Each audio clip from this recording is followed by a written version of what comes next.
Just waiting for it to be live. Looks like it just went live on YouTube. Is it live? Okay. Mhm. On behalf of the City Council and the staff of Syracuse City, I'd like to welcome you to our work session this evening. Grateful that you would join us.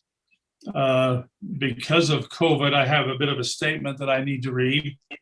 Public meetings will be held electronically in accordance with House Bill 5002, amending the Open and Public Meetings Act signed into law on June 25th of 2020, pursuant to the written determination of the chair, finding that conducting the meeting with an anchor location presents a substantial risk to the health and safety of those who may be present due to infections and potentially dangerous nature of COVID-19 virus.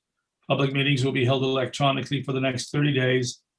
The YouTube live stream of the meeting can be found at the following link, and that is available online on the city webpage if you'd like to do that. Join us via YouTube.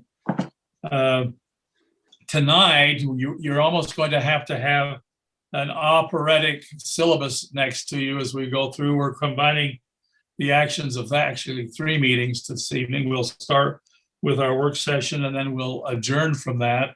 We will then go into a special session where we will transact some limited business that we need to transact that's timely that we transact it. And then in the middle of that meeting, we'll take a recess and go into a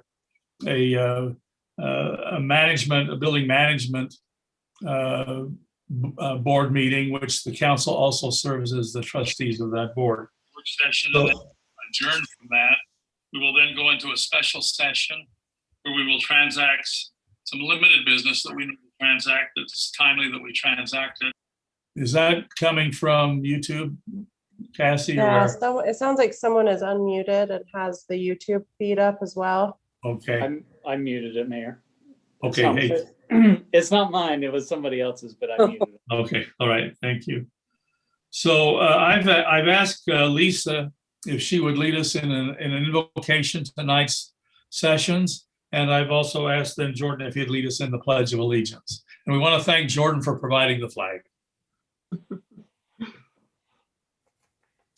Our dear Heavenly Father, we're thankful to meet together in preparation and cohesion as we try to move business and issues ahead. And we are thankful for the opportunity to do so in this manner, especially with all of the problems that we've had over the last year and meeting in person. We're grateful for technology and that it allows us to go forward. And we are thankful for the people who've worked so hard to put this agenda and pack it together, and all of the people who are interested in Syracuse and developing here and creating a better community for us. We're thankful for the citizens, for the staff, and for all those who work so hard to create such a wonderful place for all of us to live. We're thankful to live here in this incredible nation and to have beauty that surrounds us. We're thankful and pray for help as we go forward in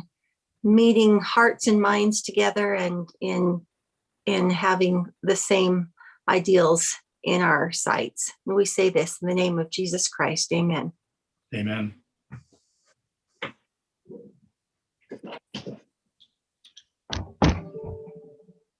I'd ask everyone to please stand and recite the Pledge of Allegiance with me.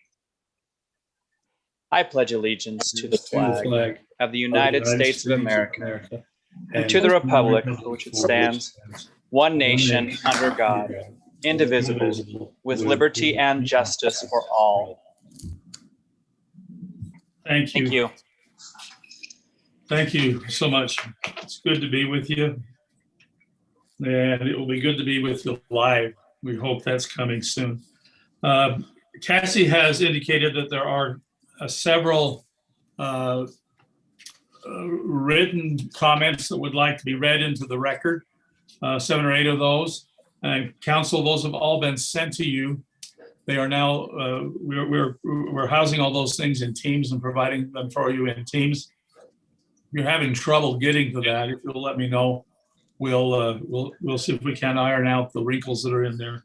So Cassie, would you like to read into the record those that you have? Yep, I'll get started if you're ready. Yes, we're This- ready.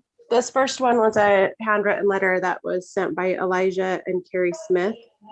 It says, I attended the council meeting on January 26, 2021, and want to make a suggestion before the project is approved.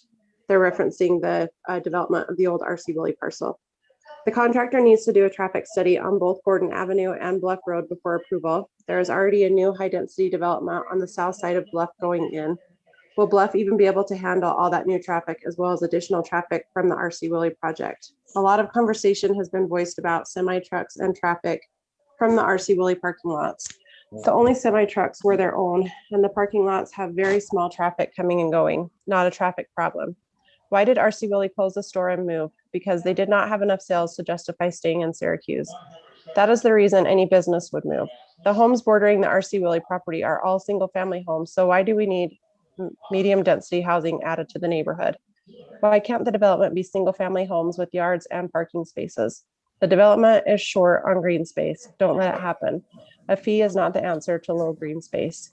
Please review the overall project and consider single family homes. How much medium to high density housing does Syracuse need? Thank you for letting me voice my opinion. Next is from Ryan Rentmeister. Hello, city officials. I wanted to express my thoughts on the growth of the city and specifically in regards to the old RC Willie property. I am in favor of great housing in the city. We need more homes. I'm a businessman in the city. Part of my business is construction, but my biggest concerns right now is that of a father. I have 2 adult daughters and their families that were not able to find anything in the city. They moved to Ogden and Tremont. I am very selfish. Along with my daughters, there are 4 grandkids, which I miss. I feel if we had more housing options, my kids would be closer. Both want to come back to Syracuse, but are not able to find anything. I understand we need to manage growth, but I feel it is a great use of this property. There are multifamily and single family homes in the area. The homes are well designed and look nice. Most important, we need more families in Syracuse and they need us. Thanks for your consideration. Next is Ken Ashby. Hello, City Council. I have heard that Scion Homes has purchased the RC Willie location. I have also seen the plan for the development of it. I just wanted to voice my opinion on this. I live right up the street by Bluff Ridge Elementary. I think it will be a great use of the area. It is what our area needs to continue the look of this great community. The city has done a great job with the park and senior living.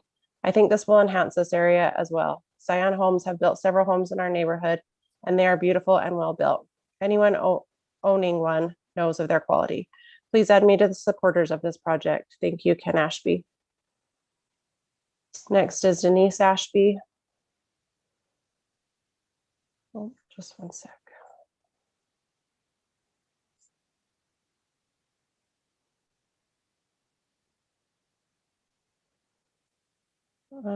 Sorry, something's freezing on her comment.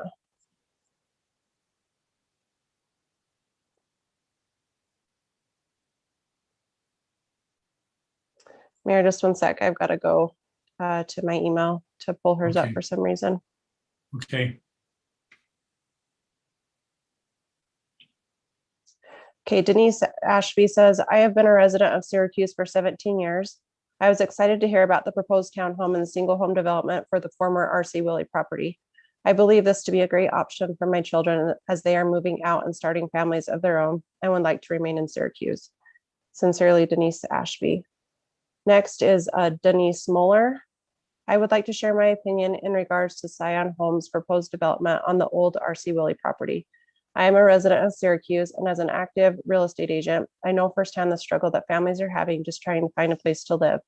Affordable housing is in short supply. I have looked at the proposed mixed-use development and believe it ticks all the boxes necessary to be approved in short order. The lot sizes are nice for single-family residential, but the townhomes are almost more important to fit the needs of the first-time home buyer. Syracuse is a wonderful community, and I believe this neighborhood would be a welcome addition. I also would like to share my opinion on Scion Homes. They build a quality home and work hard to improve the communities in which they build. I believe they will create a neighborhood that all the citizens of Syracuse can appreciate and be proud of. Thank you for your time and consideration. Next is Amber Hamilton. I'm writing about the new development being put in where RC Willie's was. Scion Homes are beautiful homes. It's so hard to find a home right now. This will give opportunity to those who are unable to find a home in this market. Next is Angie Robbins. We would like to voice our support for the plans that Scion Homes is proposing for the property where RC Willey was once located. When we moved to Syracuse 20 years ago, it was a small, quiet little town. Much has changed since then, and the growth continues. People are drawn to our community, and the growth will continue to be part of life. It is important that we support this and provide quality options for those wanting to live here. This project proposed by Scion Homes will do just that. Much planning and research have obviously gone into this development idea. It is a beautiful project that will provide more than one option for homeownership. We have seen many of Scion Homes projects over the years, and they always provide quality, style, and value in everything they do. They have deep roots here in Syracuse as well. They have every reason to want to make this be beneficial to Syracuse as a whole. It is a forward-thinking project, and we look forward to watching it come to life. Next is Laura Sessions. She says, to whom it may concern, although RC Willey has been an icon for years, I think it will be a welcome addition to have some townhomes and single-family homes in that now vacant area. I have seen many homes that Scion has built, as well as other developments. They have all been high quality, beautiful in design, and reasonably priced. The company has years of experience behind them, and I would not hesitate to build a home with them. I can guarantee I would be writing a totally different email if it was a few other box house assembly builders, but I have complete confidence that Scion Homes possesses an integrity that is seldom seen in the contractor world. Feel free to reach out for any additional information. Jerry Walters says, on a few occasions, I attended the Parade of Homes, and Scion Homes stood out as a builder who designed desirable homes with high quality workmanship and finish work. After considering and meeting with several custom builders, I chose Scion Homes to build my long-awaited custom home in Fruit Heights last year. From the initial meeting with John and Christy Nelson, I was treated with courtesy and great respect. I never felt intimidated as a senior widow. They always bent over backwards to make me feel comfortable with the building process. They made sure I understood everything involved. In spite of a worldwide pandemic of COVID-19 and the quarantines, etc., they worked extremely hard to make certain the experience building my home was very enjoyable. I also worked with their architect, realtor, and foreman. I found each of them to be extremely professional, knowledgeable, and always helpful in any way they could.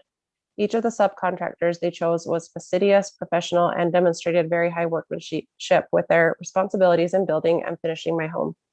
I also found the owners to be responsible and ethical. I loved working with the Nelsons and loved the end result. I highly recommend the Scion Home Builders approval for the proposal to build within Syracuse City. Their proposed housing development would be a great asset to the city and its residents. And that's all that I had, Mayor. Okay, thank you, Cassie. Thank you for placing those into the record. Now, that's what we have written. Are there any of you who have joined us via our Zoom connection that would like to address the council on any subject? If so, I'd encourage you to raise your hand either on the screen and, okay, Devin, I can see you. Hang on just a minute. On the screen, and then we'll give you 3 minutes. If you'd state your name and place of residence, we would welcome that. So Devin, you've got 3 minutes to address the council.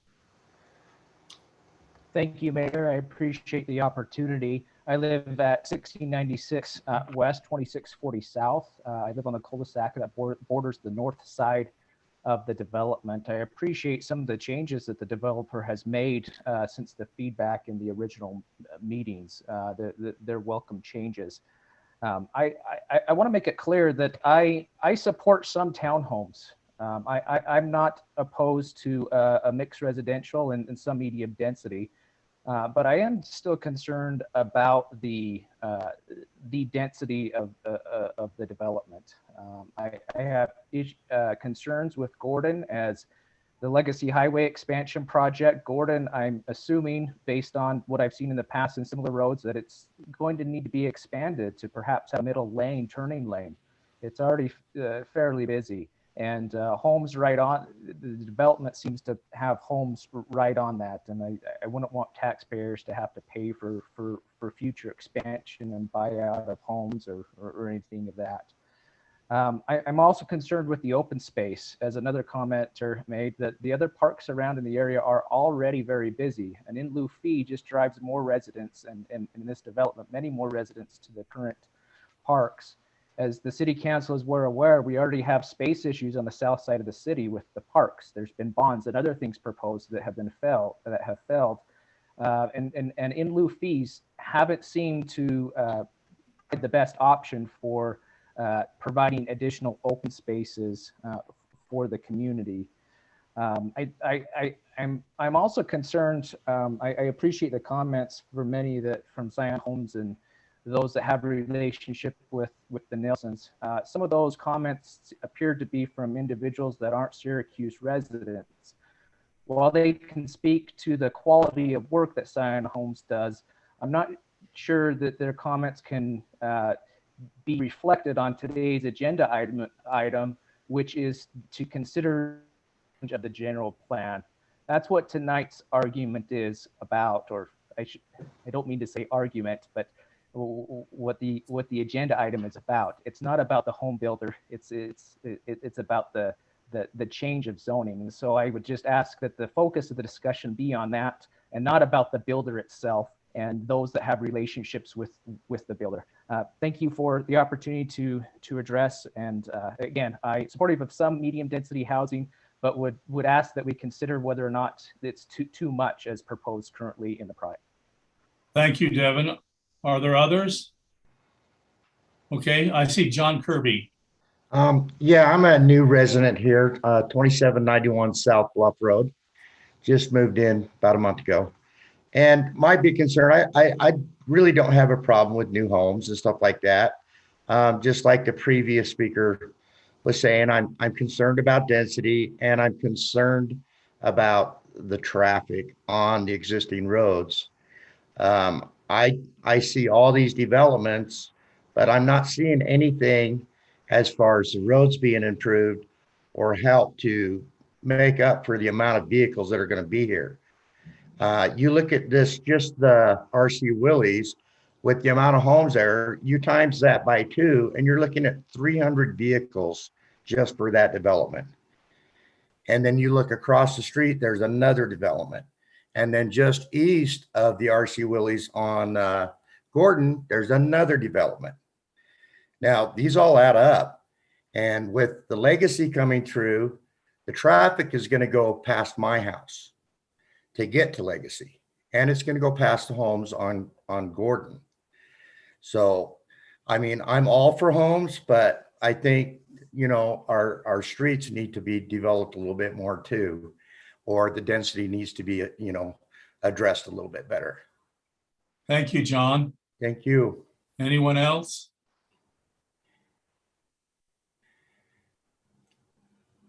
Cassie, help me. Do you see anything else? I don't see any raised hands. All right, we'll leave public comment then, and let's go on with our agenda.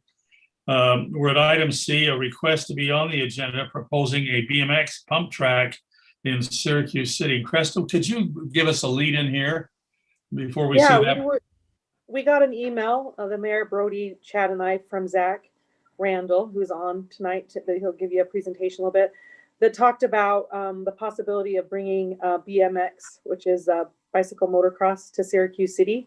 Right now they're in Farmington. They've been at the Legacy Event Center, and they've had a really great relationship with them. But the Legacy Center is looking to do a huge renovation, and that may affect the track.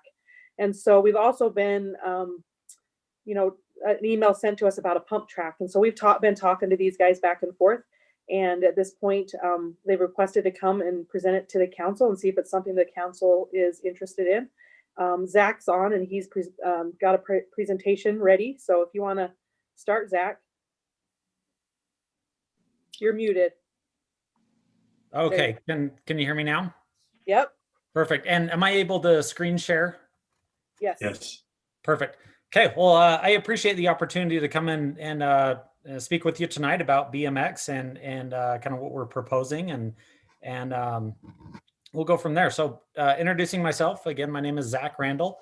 I'm a resident of Davis County, lifelong resident of Utah. I work as a sergeant with Utah Highway Patrol. I'm the current track operator of the Legacy Raceway BMX track. As Krista said, it's in Farmington, where it's been located at the Legacy Event Center for about a decade. And I took over as track operator in 2019. I run the track with a board of directors. Combined experience between myself and the other members of the board with involvement in the sport of BMX racing is over 100 years. So We have a group of very passionate, knowledgeable individuals when it comes to the sport.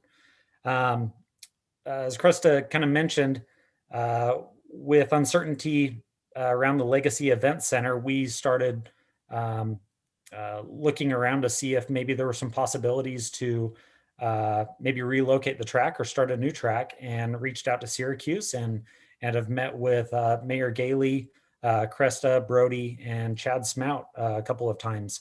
And they had said that they've also had some interest or suggestions to get a pump track going. And so we had discussed the possibility of doing those things in conjunction together. So if you're unfamiliar with what BMX or a pump track or all this means, I'd like to jump into the presentation and we can kind of explain that. So let's see. Are you guys able to see that okay? Zach, it's not sharing right now. Did you push the go button? Might have to like click which of your screens you're sharing, and then there should be one more button that says share. Okay, let's see.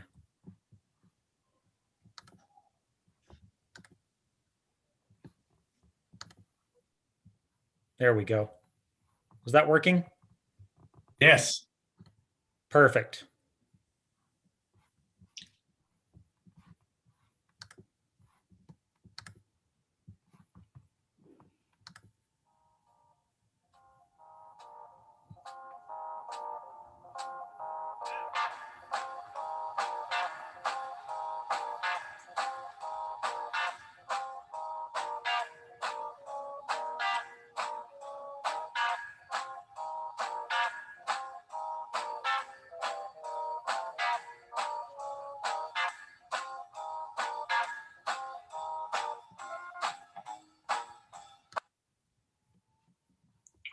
Oh, I'm sorry.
time to surrender.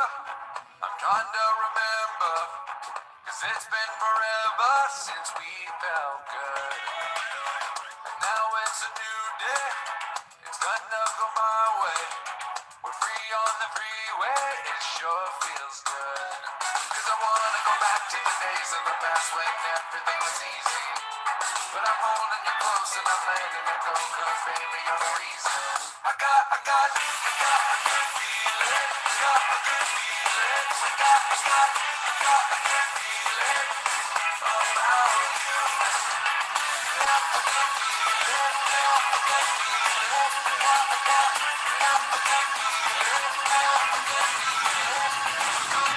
And they told me wouldn't believe it, 'cause my best of hits is I blew it. I don't care, 'cause I never gon' quit, not today. 'Cause I found the road and I lost it. See the edge of it hanging off it.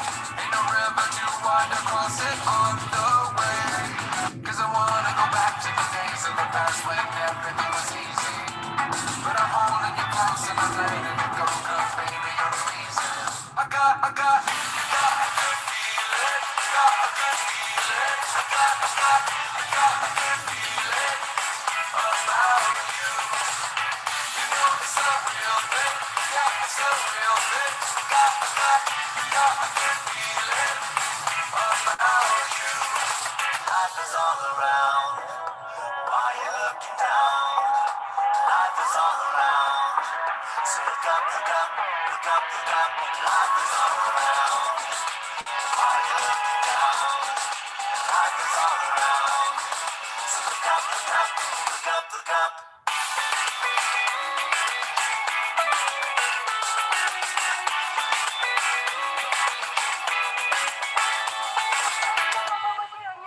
Pump track is basically a series of hills and turns that allow you to ride and keep your momentum without pedaling. You could do this with a bike, a board, a scooter, inline skates, even those little Strider bikes where the 3-year-old can just push with their feet. I got a good feeling.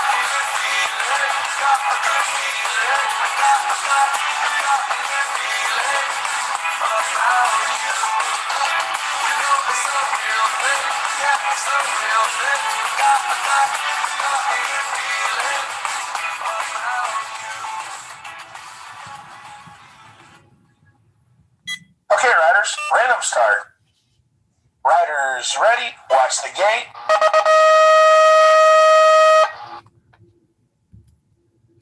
All right. So hopefully that explains and kind of illustrates, gives you a visual of what we're talking about. Now that we're up to speed on that, I'll kind of explain how BMX works here in Utah. So typically an outdoor track in Utah, especially here in northern Utah, runs from May through October, depending on the weather. Our typical season consists of weekly races and practices. And then throughout the season, there could be other events such as clinics or private track rentals, anything along those lines. Now, what a BMX track brings to the table for a community is economic impact. Now, this impact is felt from day one of the track being in operation. As I already mentioned, with the track hosting practices, races, and other events, this will draw people into Syracuse. Now, most of the races held throughout the season are called single point races or local races. These are the smaller races, which typically attract riders from the immediate area, the Wasatch Front. As a track in Utah, a track in Syracuse would immediately be awarded a state championship qualifier race, which is run through a state championship series in Utah. As each track in Utah gets to host one of these events during the season, you can see that the average number of attendees, as well as the average economic impact from one of these races. These numbers are taken from USA BMX, and they are modest estimates taken nationwide with kind of the lower end of these type of races. Again, these are typically at Legacy Raceway. This has been the biggest event that we have held at our track, but there are also larger events that could potentially be held at a BMX track, including regional race events up to a national race event. For instance, Rad Canyon BMX down in South Jordan holds a national every year, which draws larger numbers, riders and participants from all over the country and sometimes internationally as well. To further illustrate how a BMX track would draw people into Syracuse, here's some information from our track locally in Farmington. So during our 2020 season, which was our most recent one, we had 16 races held. Our season total rider count was 907, and the average rider count that we had per race was 60. Now that's riders. You also bring into that family members, parents, spectators that come and see that, and you can obviously see what kind of people are drawn to an event such as races and practices on a weekly event.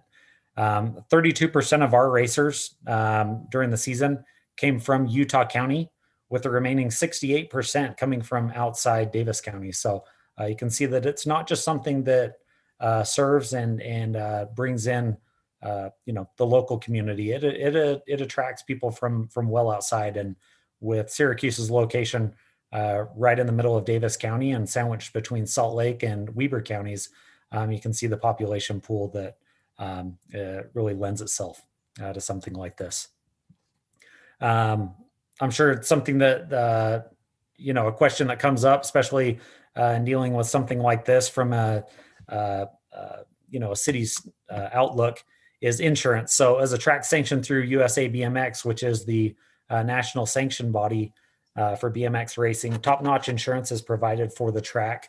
It's spectators, riders, and all that. So that insurance fee to USA BMX is charged on a per event basis. It's not a monthly premium or anything like that, which works in the track's favor.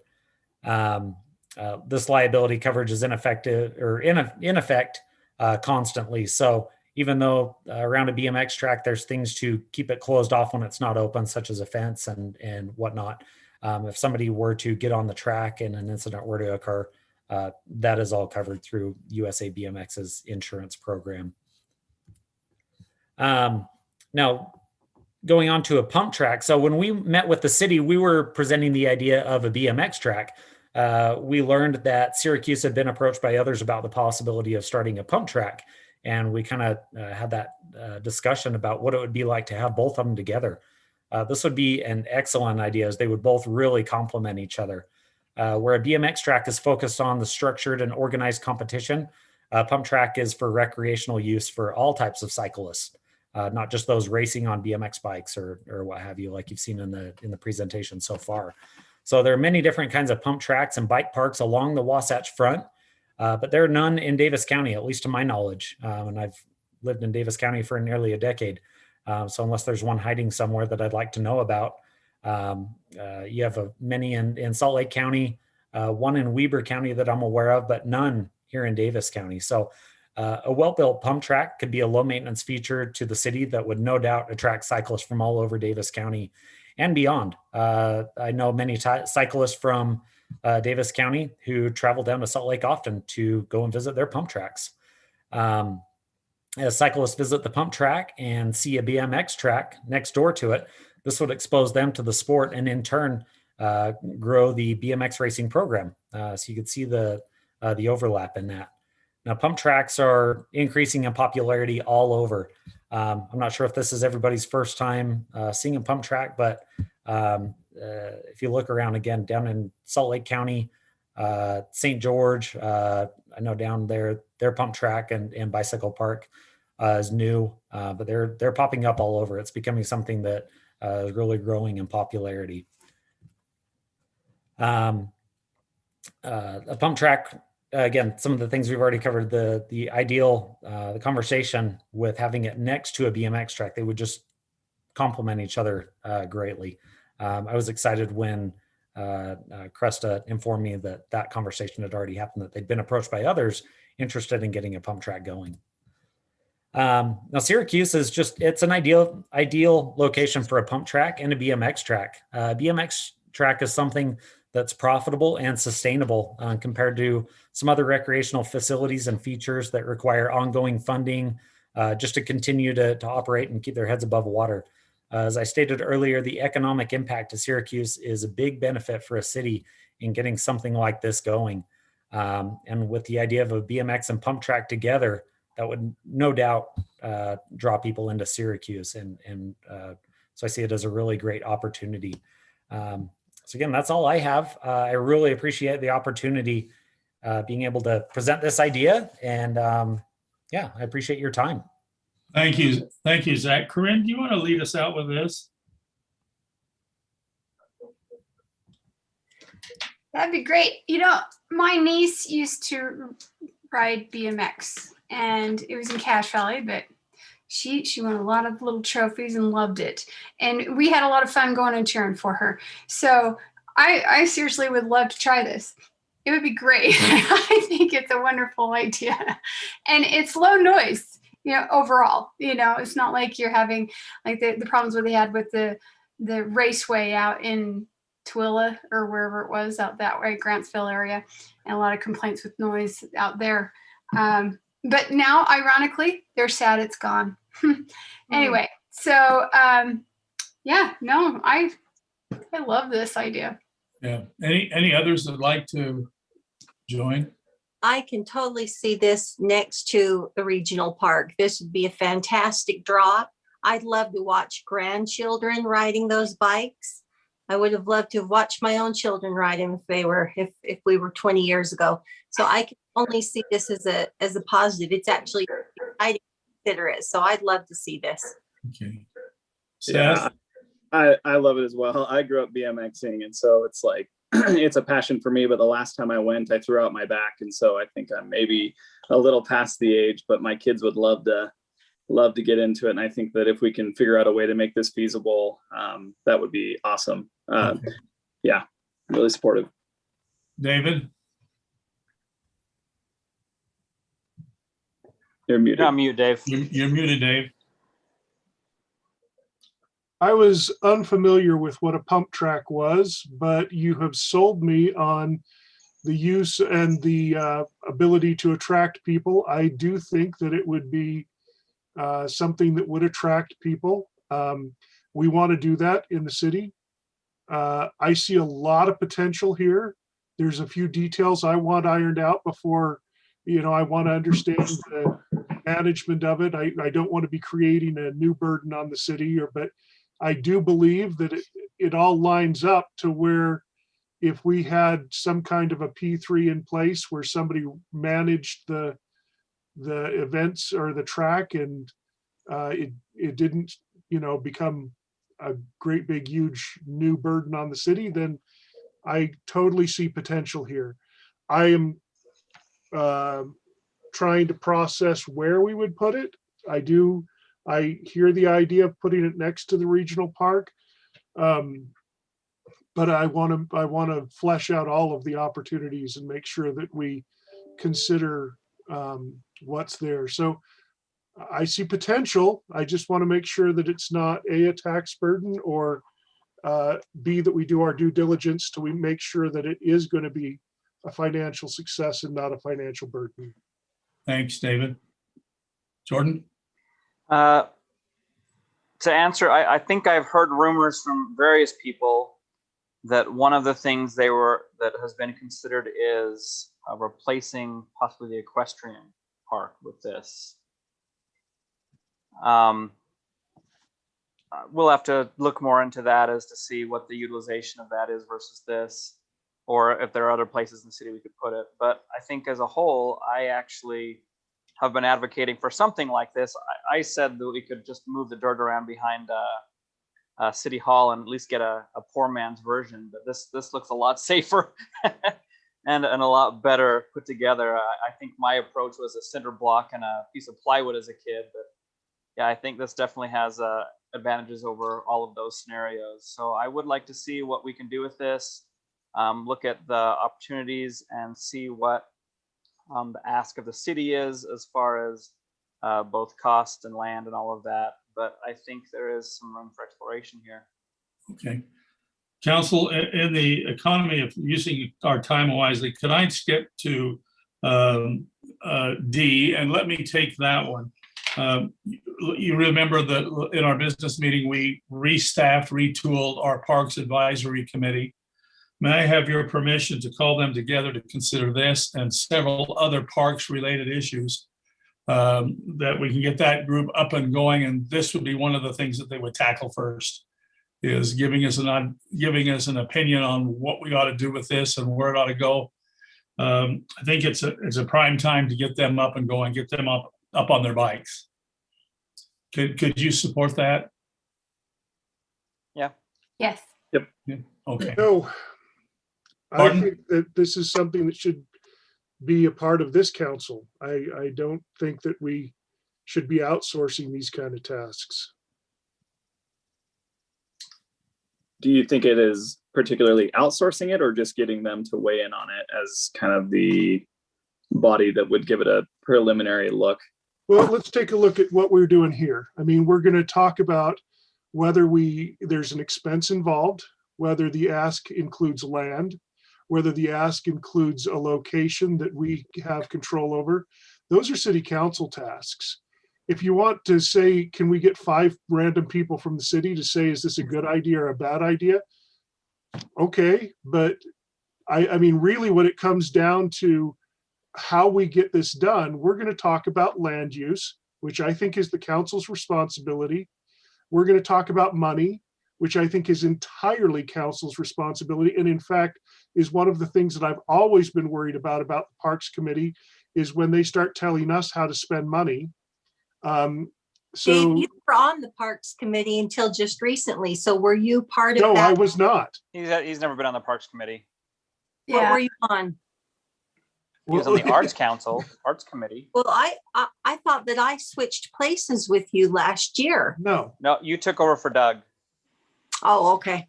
One way or another, though, I mean, But there are 2 council members committed on the advisory committee. So it's not like this is information that we're not privy to, right? But at the same time, I would point out that I think it's worthwhile for the council to decide if this is something we want to.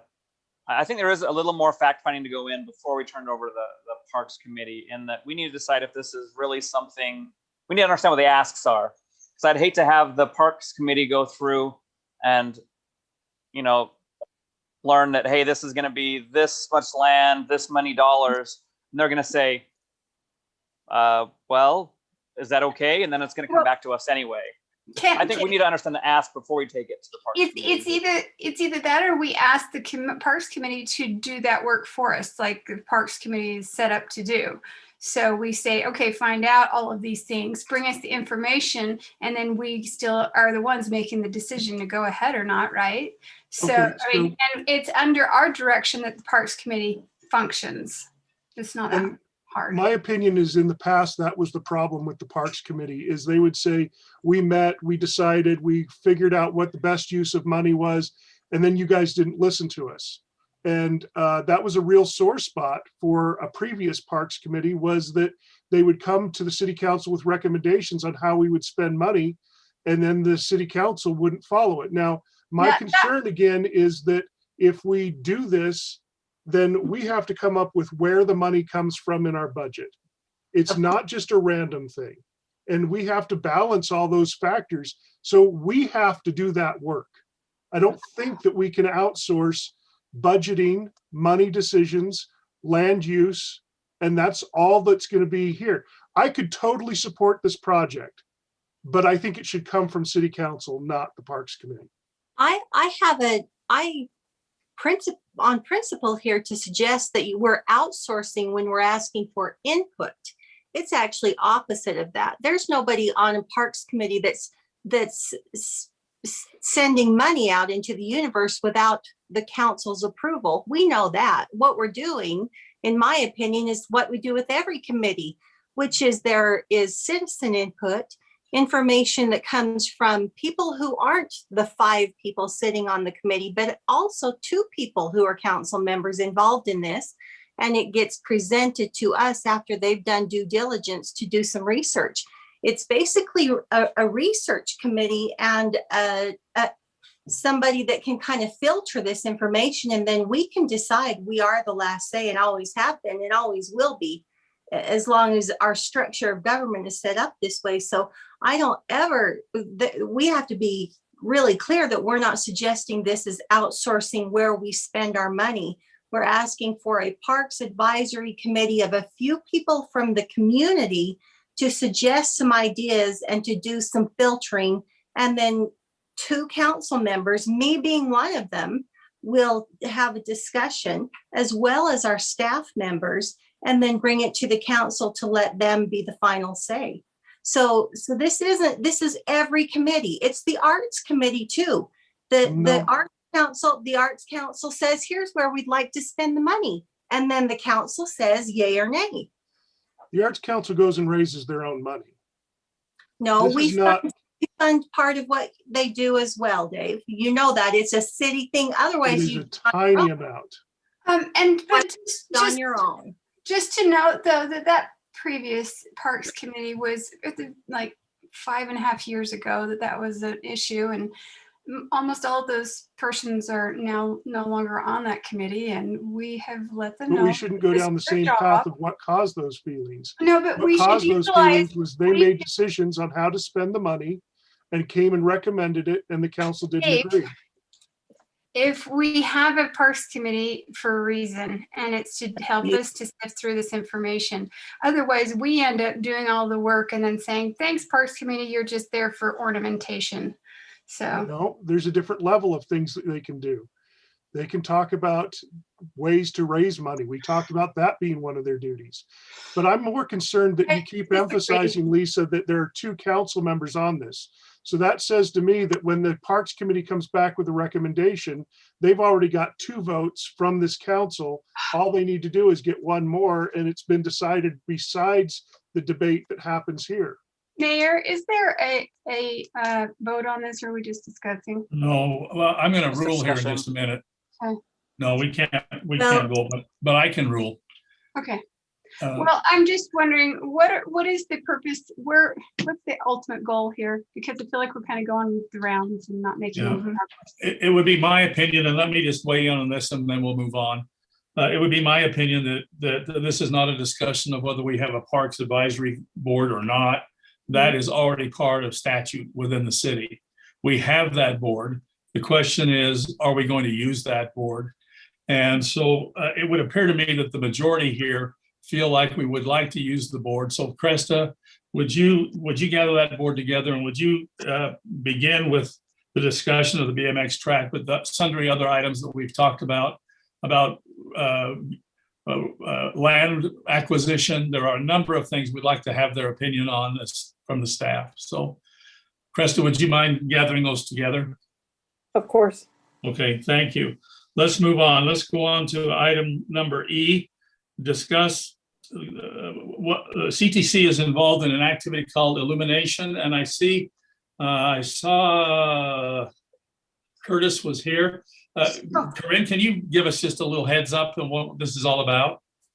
Okay, Curtis is, he's part of our committee with CTC, and he has very graciously helped us to organize this event called Illumination. And it's the culmination of a lot of work every year in trying to help with one of our goals, which is preventing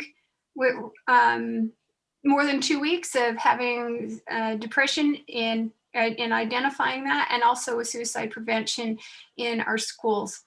And we are very excited to possibly be considering an in-person event this year. And last year was still held successfully despite the fact that it was done on the fly and then moved to online. But we hope that this one can be an in-person event. So, and thank you also, Curtis, for being such a fabulous pyrotechnic. We think you're fabulous. Okay, take it away, Curtis. All right. Well, thank you so much. I appreciate you letting me come this evening and taking a few minutes of your time. Is it all right if I share my screen with you guys? Yes. Cassie, could you grant that?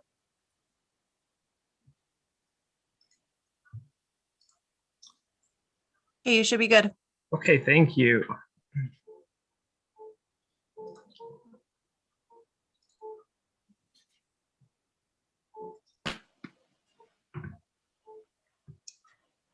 Are you guys able to see that? Yep. Yes. Great. Okay, like Corinne said, this event is called Illumination, and it is presented by the North Davis Communities That Care. And just to give you a brief, excuse me, I know how to work this, I promise. This is a brief, this is the mission statement of the CTC, to foster a safe and connected community by empowering the youth, families, the schools, the leaders who are in the community. And this event, Illumination, I am not a suicide prevention or mental health expert. That's not my field of study. I'm an engineer. I work for Dominion Energy, but I am a concerned citizen. I am a concerned father. I am a concerned brother and husband. And, having experienced some mental health things in my life too, this means a lot to me. So this Illumination event was to address specifically the issues with our teens, but the principles that the event teaches are applicable to everybody. So this event, it addresses teen anxiety, depression, and suicide by focusing on principles that will promote safety, connection with others, and then confidence in our youth. And that's the ultimate goal, is to get our youth to that confident level to where they are okay to be them.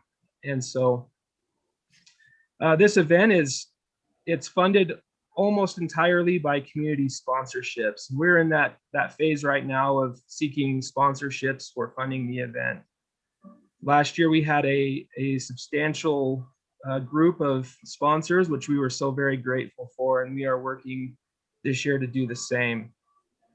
And so, the event, we're not looking for any fiscal support from the city or anything like that. We're looking for those community sponsors in the community to help contribute to this event. So as Corinne said, we did do this event last year. It did not look the way we hoped it looked, because when we started planning the event, COVID hadn't started yet. And so we had planned an in-person event. And those plans got crumbled several times over, but we ended up being able to do the event online virtually, which was a very big success. We had Hank Smith as a keynote speaker, which was very nice. The original plan was to hold this event last year at Schneider's Bluff Golf Course, but due to not being able to mass gather and the health department limiting what we could do, we ended up moving the event to someplace where we could host at least the fireworks, because you can't really do fireworks virtual. So we needed some place to do those where people could watch the firework display. So we moved that to Syracuse High School, which worked for that event at the time. The one thing that we struggle with doing it at a school is we don't want this to feel like a school event, because we are targeting the youth. We don't want that to feel like, okay, we're just targeting a certain high school. And so we are in need of a location that's going to feel more like a community event, not a high school event. So some of the details for Illumination in 2021 is we're looking to hold the event on Monday, August 30th to Wednesday, September 1st. Monday and Tuesday, we would still have some virtual seminars like we did this last year. I feel those were extremely useful and kind of supplement what we would do in the in-person event. So on the Monday, Tuesday, those would be virtual seminars. The in-person event, we're looking to do it on Wednesday, September 1st. And this would just be in the evening time. We realize school's in session.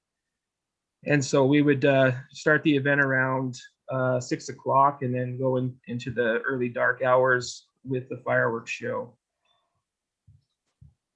For Wednesday, September 1st, we would start setting up the event at 8 a.m.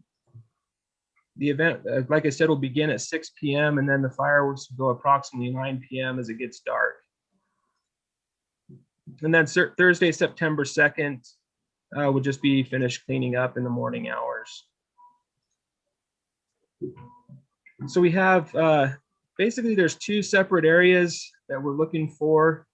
Well, two separate sub areas, I guess, in the overall area we're looking for. The first is an area that we could gather the public, including parking. We would have activities, learning, entertainment, and then for the attendees to view the fireworks. We would have games, food trucks, some live entertainment. The other area would be for the fireworks display. And one thing to note about this particular fireworks display is I am a licensed fireworks display operator with the state of Utah. I am not, however, a holder of an ATF license. So the fireworks that I use are all, they call it 1.4G or consumer type fireworks. There's also 1.4G Pro only fireworks, but they have the same amount of powder composition in them as the consumer fireworks. And so these are the same fireworks you will light out in your driveway or the street on the 4th of July. And so the space requirement for them is substantially smaller than what you would normally get for a fireworks display, hiring a professional fireworks company. So that the space that I would need for the fireworks is 435 feet by 630 feet. So it's not a huge area, but obviously I can't do it in my front yard. So we looked at several different options, parks and other areas in the community, and we've got our eye on Founders Park. Founders Park is a perfect location for this event. There's plenty of space for booths and activities and food trucks up on the north side of the park where the baseball diamonds are. There's plenty of parking for the event. We've got the parking there at the park, at the school, Syracuse Elementary School, as well as across the street at Syracuse Junior High School. There's available facilities. I noticed when I went over there to view the park in person, you've done some fantastic improvements to this park. One of those things I noticed was an area for food trucks, which is fantastic. There's restrooms and lighting available to use for an event like this. And then there's a plenty big space to do the fireworks show on the south side of the park. I think it's a football field, and then a couple more baseball diamonds. And just to kind of give you an idea of the size of space that I would need for the fireworks, there's a discharge site. This is the area that the fireworks would be set up in. You can kind of see the dimensions of that and how it would fit there in the south side of the park.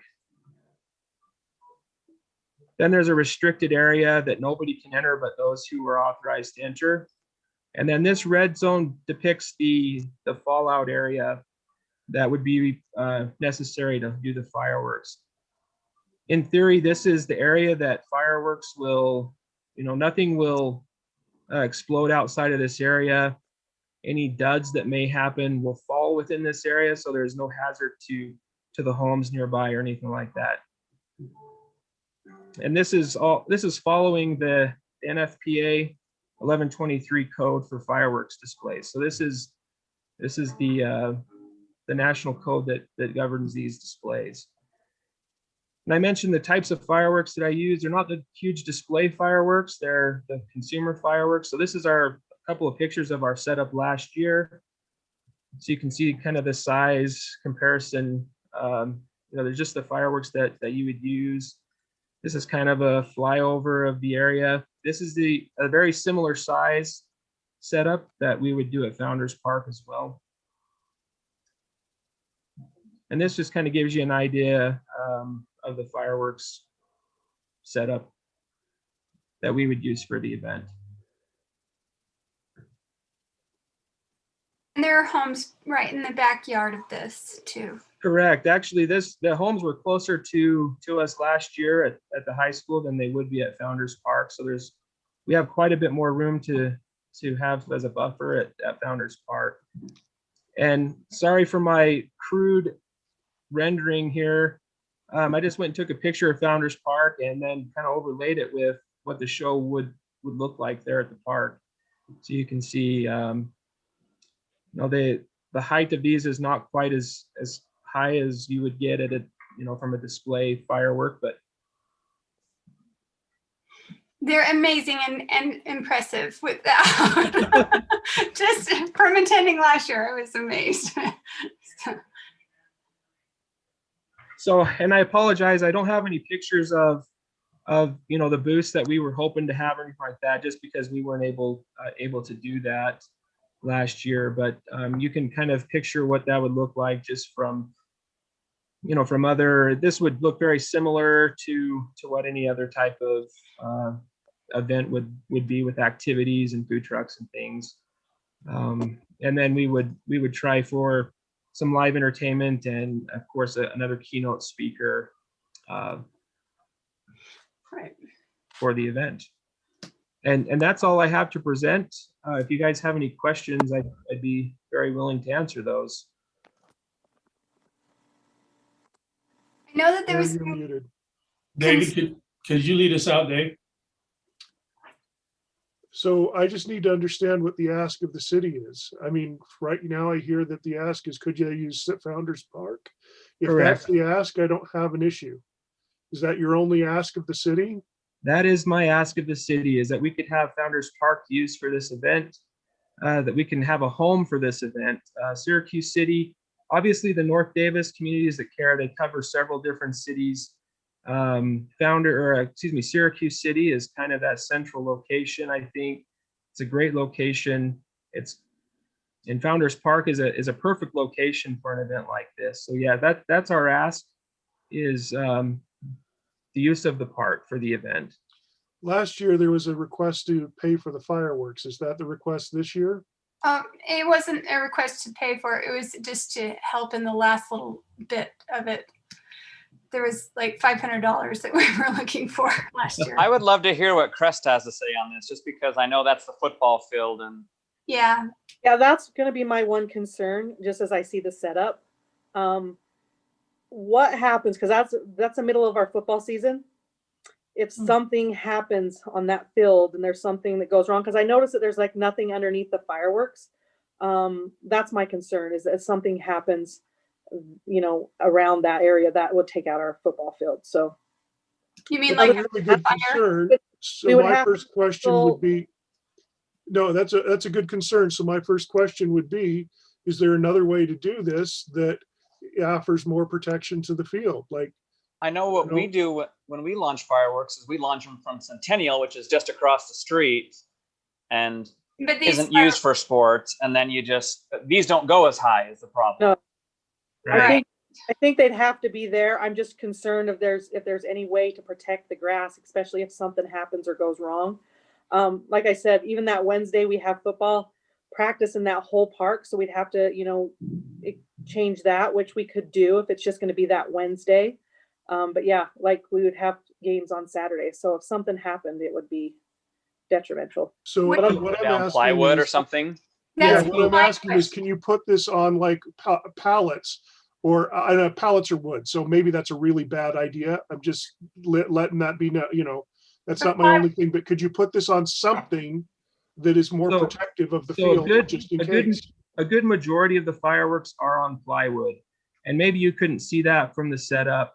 The other thing to consider or to remember is that these are consumer fireworks, and each of the fireworks come with a wooden base.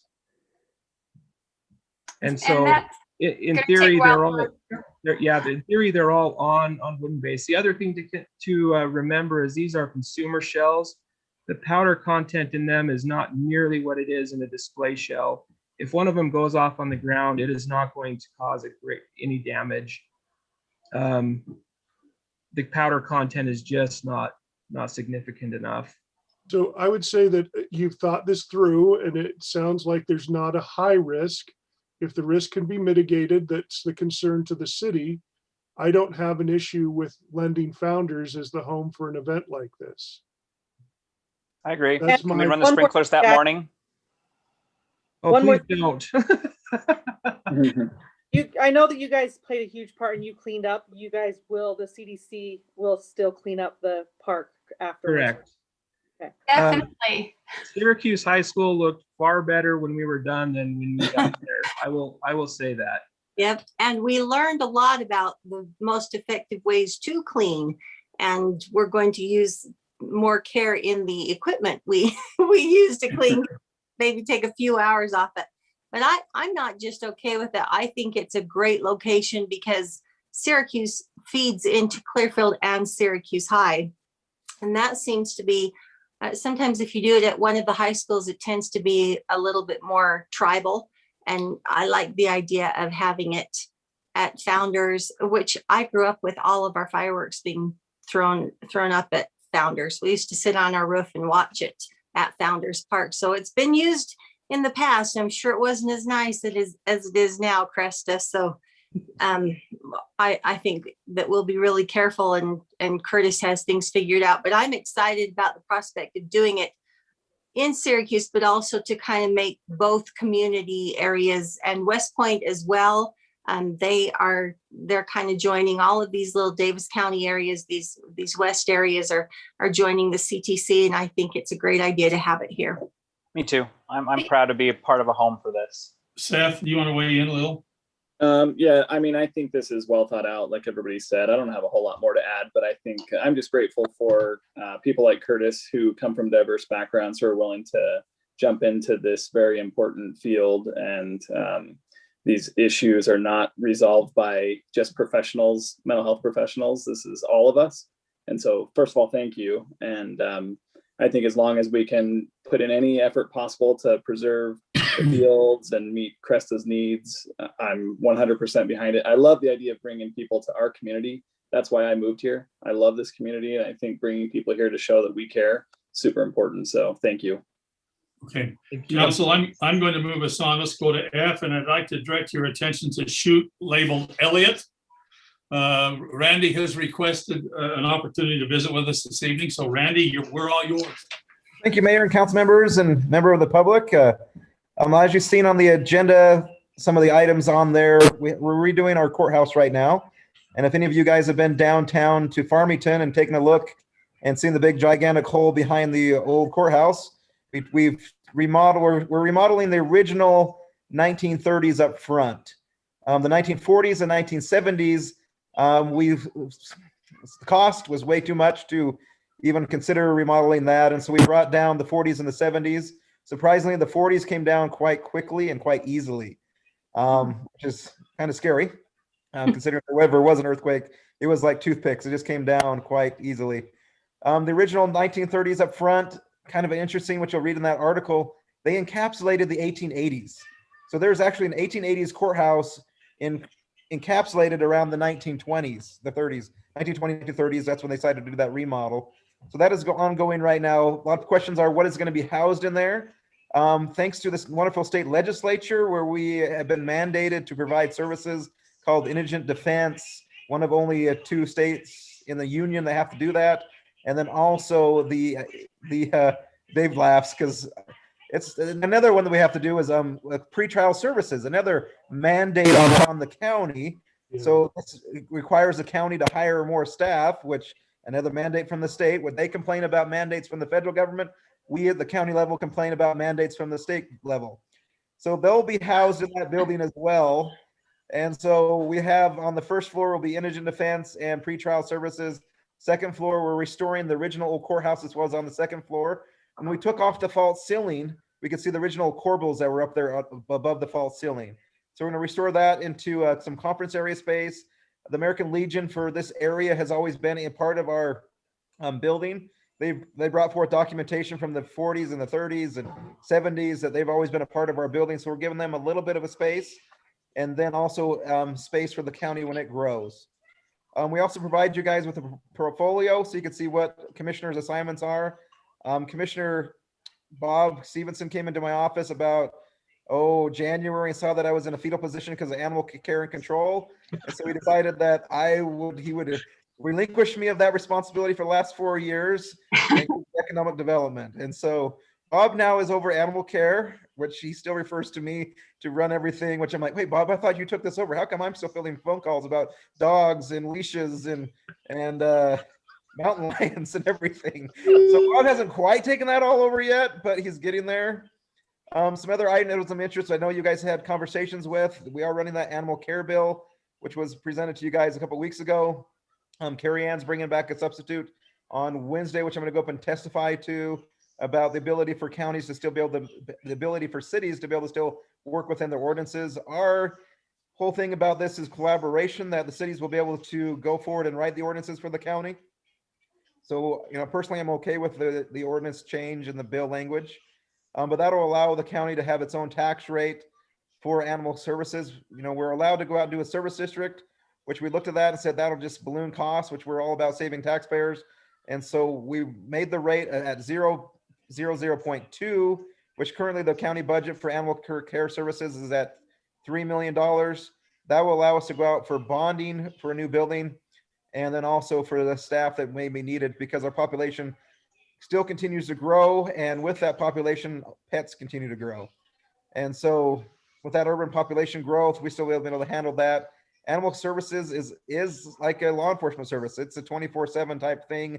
We don't currently run it like that, but it needs to be kind of ran like that, where weekend calls, night calls and all that, animals are still running at large and stuff like that at night. And so that'll give us that ability so that it'll have its own rate. We talked about, cities will drop their rate, county will drop their rate. And then if we go out for truth and taxation, it'll be upon the county commissioners to go out for truth and taxation to fund that. And they make that case to the citizens of Davis County.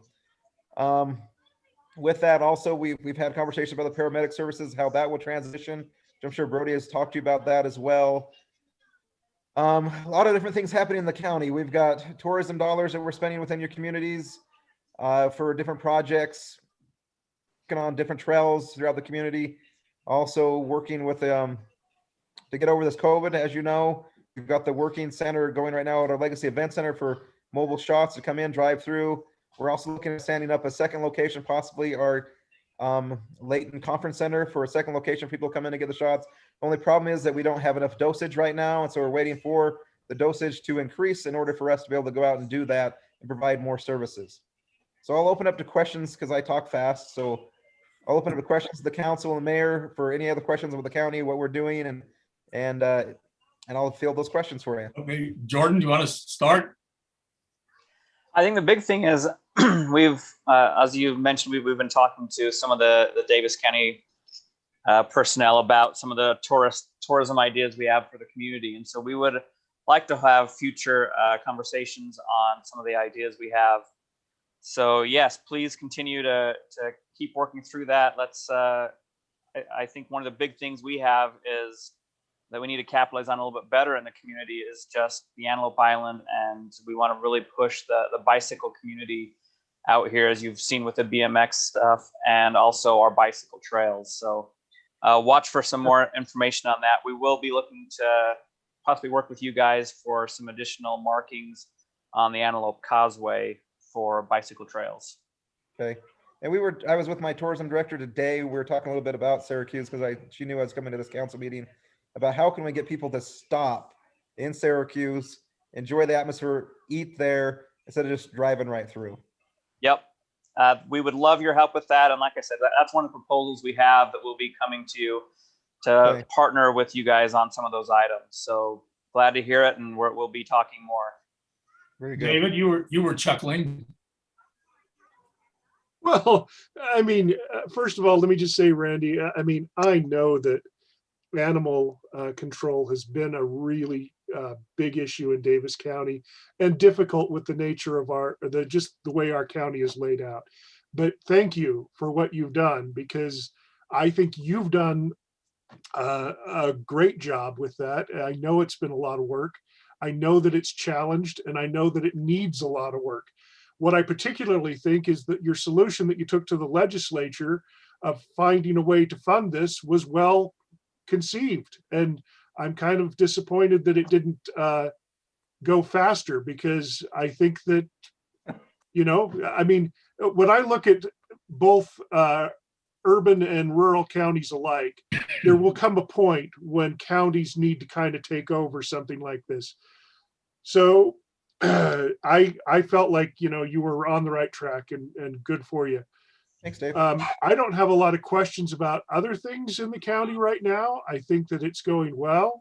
I will throw out this one tidbit, and that is, just like you want to push back on the state for mandates that come to the county, remember that Absolutely. we kind of don't want mandates coming to the cities if we can help it. So Right, understand that. not Yep. in particular that I'm throwing out right now. I'm just saying we Consider all it a need to fair keep warning. that in mind. Now, Hey, Lisa, do you have anything? Hey, Randy, I just want to say thank you for the consideration. We actually are excited about the idea of having the county be the one to bill the citizens instead of us for something that we aren't actually providing, but you are. And so good Want to luck talk with about EMTs? it. not tonight, not tonight. I got beat up by North Davis Fire District the other night, so we're good. It's kind of, it's one less thing that we have to try and explain when costs rise, because we know they do, and inflation's part of it. So anyway, yep, great, thank you, and we appreciate that you understand our issues with mandates too. Yep. Thank you, Lisa. Seth? Hey, Commissioner Elliott, thanks again for advocating on behalf of us and our citizens. I think the one question I had was specific to the substitution for the animal services bill. So as I was listening to the committee hearing when it was in the House committee, they specifically mentioned, you guys had mentioned that the impetus for the countywide ordinance was to, basically eliminate the ability for cities to have different ordinances across borders and to create efficiencies and all that. So can you speak a little bit more to the substitute and how that would? Yeah, so the substitute bill that Carrie Ann's running is the ability for cities, just in case there's something that the county ordinance they may want to have an exclusion for. And so it's just simply that, hey, Syracuse wants to be able to run dogs at large for maybe 7 to 8 p.m. versus, the county saying dogs can't run at large. So she just wants to have that ability to in there. And that's where we were coming back saying, Carrie Ann, we're going to let the cities draft this ordinances. So whatever little carve outs you can do, the cities were able to do that. But she wants to make sure that's in ordinance, that cities can still have that ability. Okay, no, that helps. Thank you. I think that's really all I have. Yeah, I'm in talking with her. It's mostly she didn't want a cat leash rule where some communities have that.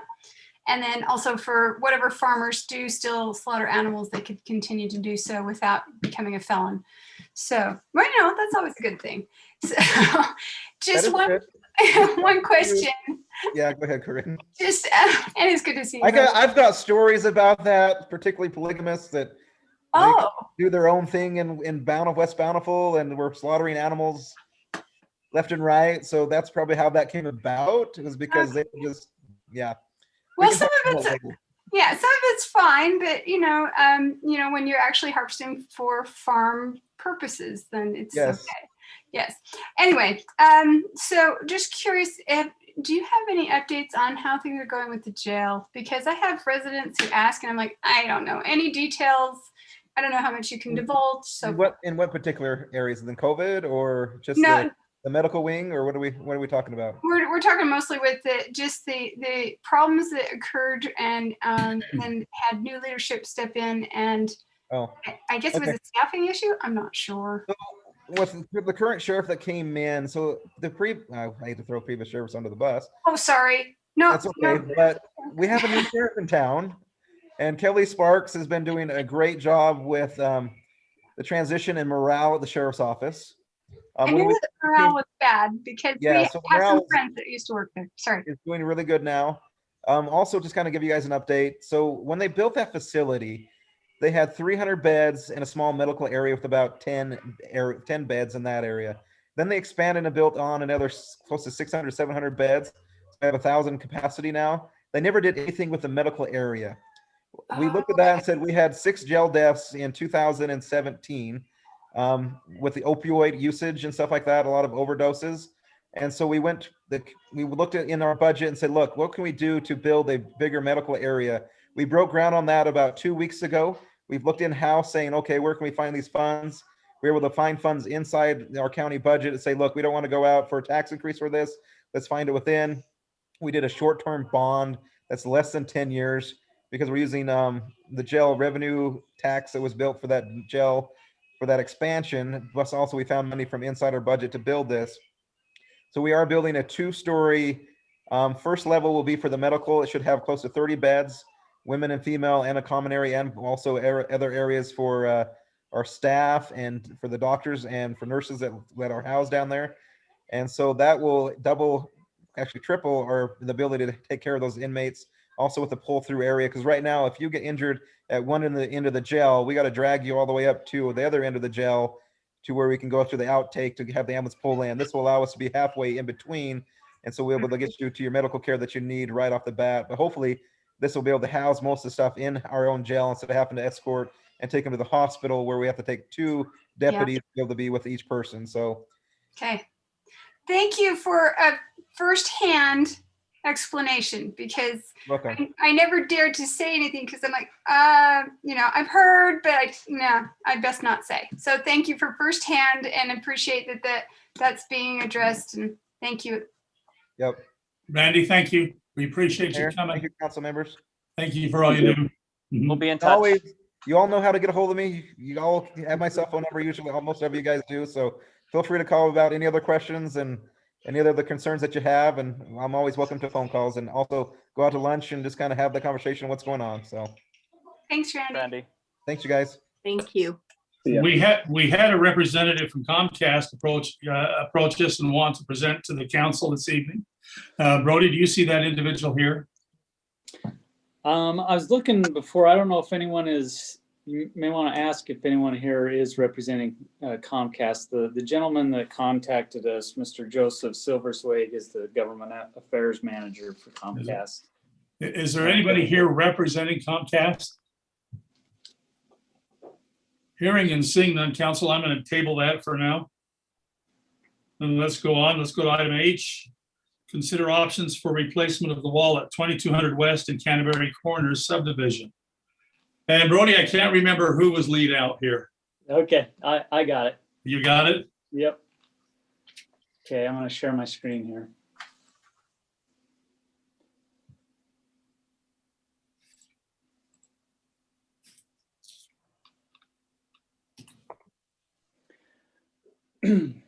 Okay, this is the 2200 West wall that we have on the east side of the road here. It borders the Canterbury Corner subdivision with SCI and Utah Onion.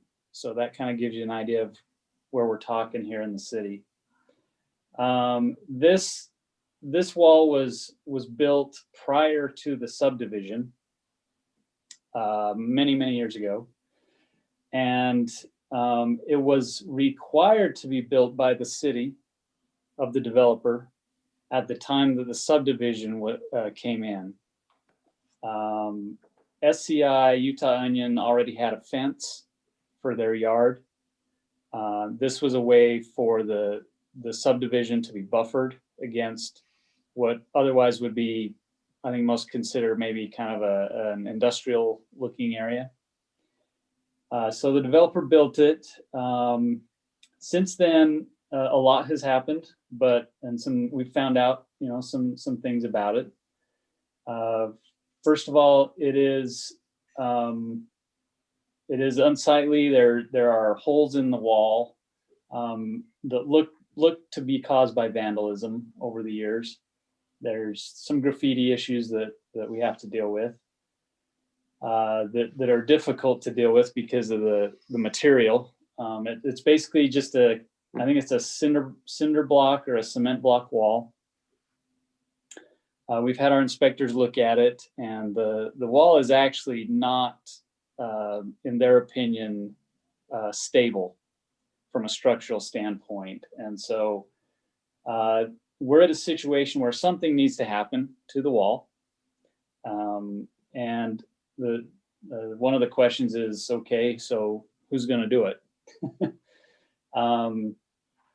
We went out, we surveyed where exactly the wall sits, and it does sit within our right of way. We went back and looked at the records for the subdivision and the minutes in the meetings for the development when it was approved. And there's nothing that says that it's, you know, going to be maintained by a homeowners association or anything like that. There is no homeowners association in that subdivision that pays fees for any maintenance. It's clearly not SCI or Utah Onion's wall. So it is our assessment that that we are the proud owners of this wall. And so we get to do something with it. I'm not sure if proud is the right word. Yeah, not a great choice. Yeah. So this is what we're looking at. It's about 328 feet long. As you saw in the picture here, there's a little space here of kind of weeds and gravel, and then there's a sidewalk and the curb. When we did the survey, we also found that the fence back here, SCI's fence, they have a fence with razor wire on the top of it. It's a little hard to see in the photo here, but you can see it out there. Their fence is about 1 foot to 1.5 feet into the city right of way. And so what we've done is we've reached out to SCI and their ownership, and we've talked to them, and we've asked if they could do their part and move their fence. They've also indicated that if we put in an 8-foot fence, they will remove the razor wire from their fence, which I think is actually an improvement for that neighborhood. And then so the idea here is we would demolish the wall, they would move their fence back, and then we would put in a new fence or wall here in this area. And they agreed that they would. They also agreed if there's anything, you know, within reason that they can help out in the you know, providing some stone or whatever, that they would also help do that. Nice. So we get into some of our options. We've looked at a couple of options that we think are something that will last. We don't want to be replacing this wall in, you know, 15 or 20 years. But you know, because replacing walls every 15 or 20 years can actually be more expensive than just getting it done once. So when we look at our options, one is an 8-foot precast concrete wall. This is just an example of what that looks like. This is actually taller than 8 feet because it's on those big cement blocks, but this is kind of what that would look like. Also included is, if you recall, that little strip can be a maintenance problem with weeds and whatnot. We thought maybe just some artificial turf running through there would knock down any maintenance costs ongoing. So if we put in artificial grass, that was a line item here, along with the wall.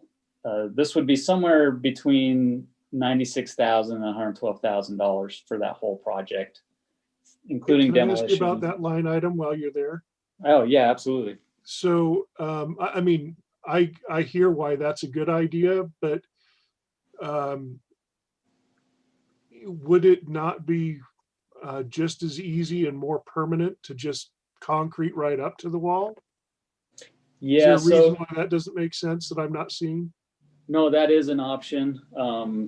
It's, you know, it's a little more, you know, it's not a bad option. It looks not as good, but it's still, I think it's still, overall, this would be an improvement to what's there. Question about the concrete, though. I know that the price of concrete has dramatically increased over the last year. Or what would kind of be the fallout, I mean, comparison of that versus price wise to the artificial grass. That's just Yeah. something to consider. So if we take out the artificial grass and then add in concrete, Yeah. the artificial grass would be about $29,000. Yeah. Concrete would be about 13. Okay, so So half it's less. Yeah. as much. And so just stamp it, make it look a little prettier, and you're good. Yeah, I prefer the concrete only because I know that the artificial turf is easier to vandalize. We hope that nobody ever would, but it isn't as durable as the concrete. I don't The know other- if I want concrete stamp though, because we have this whole freeze thaw thing and that ends up cracking out most of the time, at least where I've seen it. So Well, the issue I have with artificial turf is I always thought artificial turf was really cool and all, until I realized that unlike grass, it just collects stuff. Yeah, And over time, if you don't vacuum your artificial turf, yeah. it ends up looking really bad. I had a friend that had a tree with artificial turf underneath it, and it was a nightmare for her because, like with grass, you just mow your lawn and all the leaves are gone and all the garbage in your grass. But the turf, it just all sits there. And can mold. Yeah, so that rots.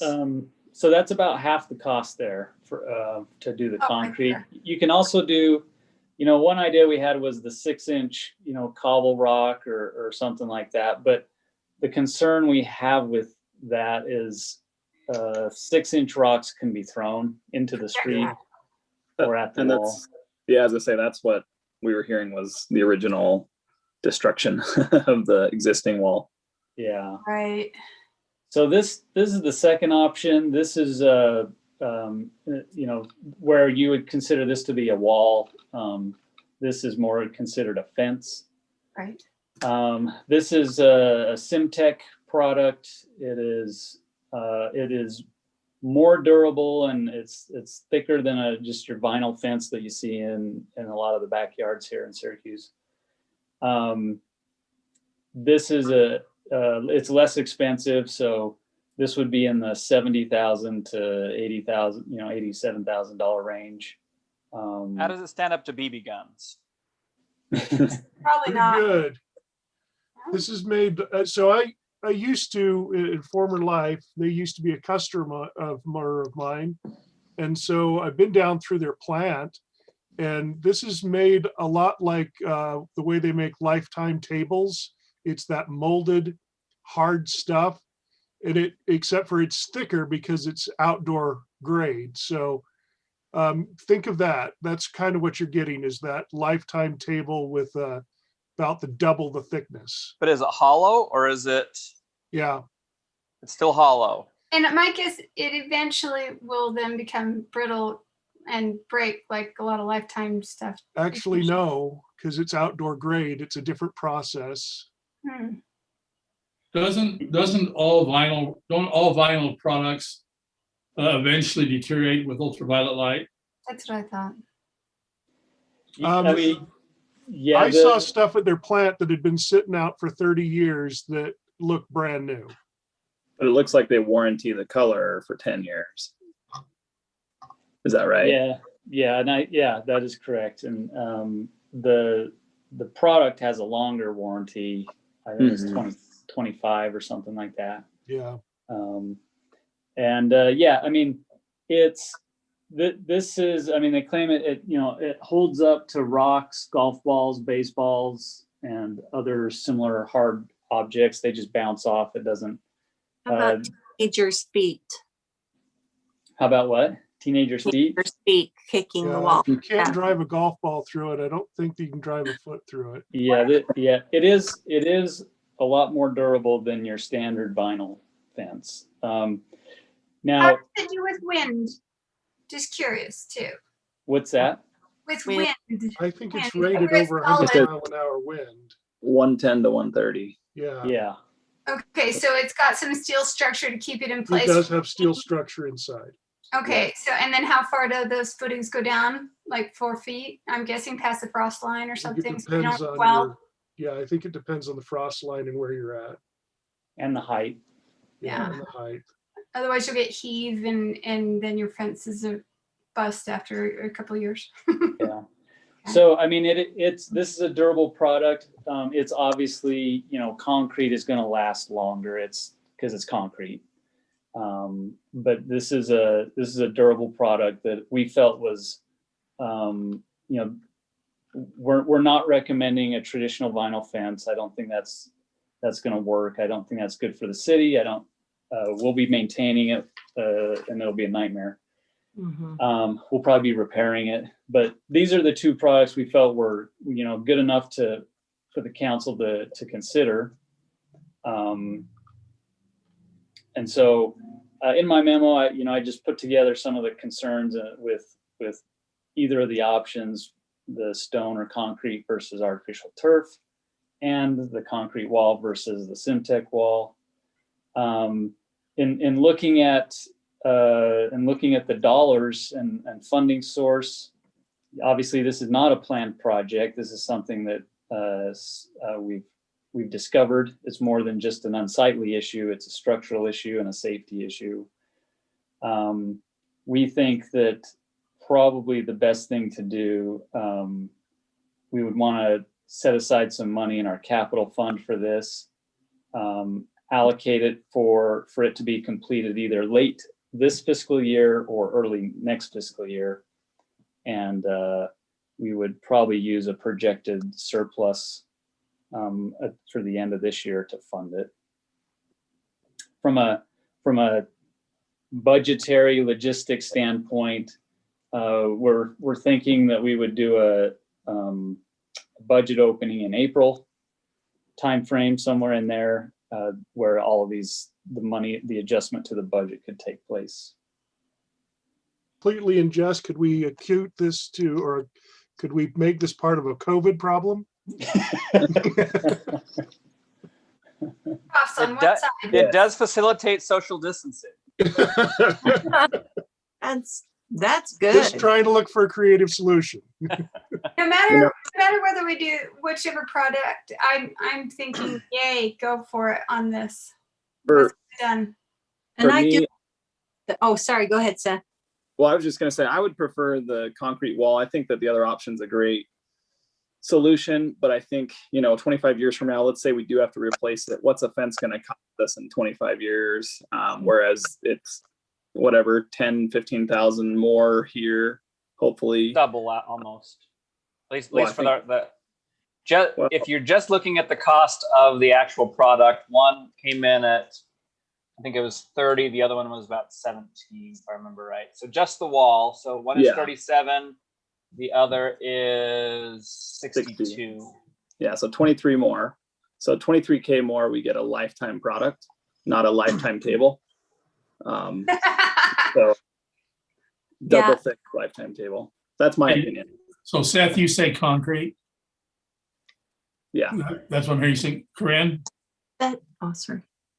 If we have the one-time monies available, I say we go for the better product. If we don't have enough, then we're going to take the other one.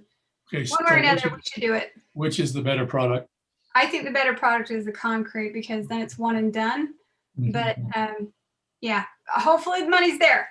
Okay. David? Yeah, I can go either way. I think that maybe I have a different perspective on this product, having been able to touch it. And I think a lot of you are thinking more on the terms of vinyl fence, which it's not. It's totally different. However, I'm okay with either solution. The only thing I'm really concerned about is what we talked about for that little strip between.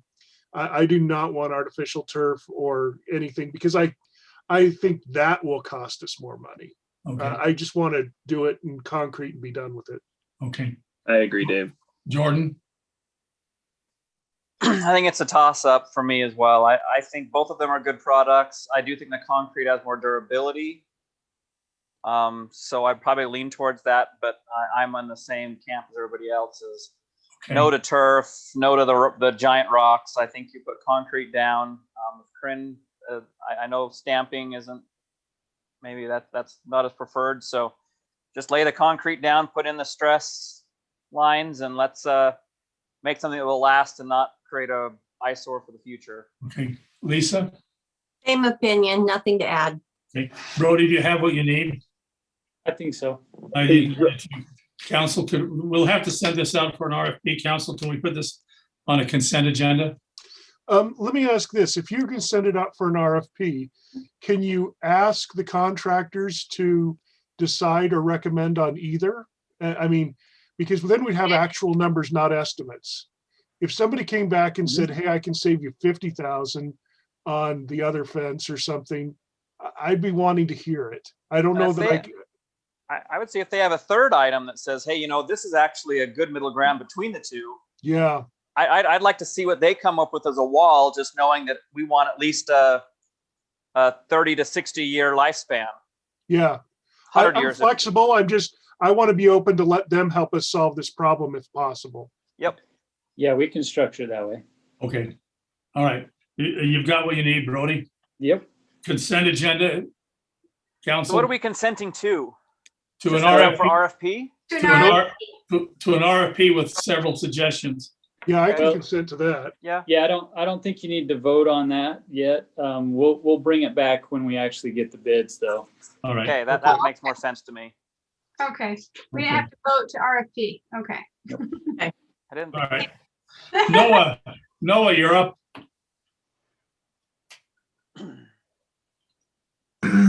Okay. I'm ready. Item 1. Item number 1. Let me share my screen real quick. So we've seen this before, and we've been getting some comments from the public, as you know.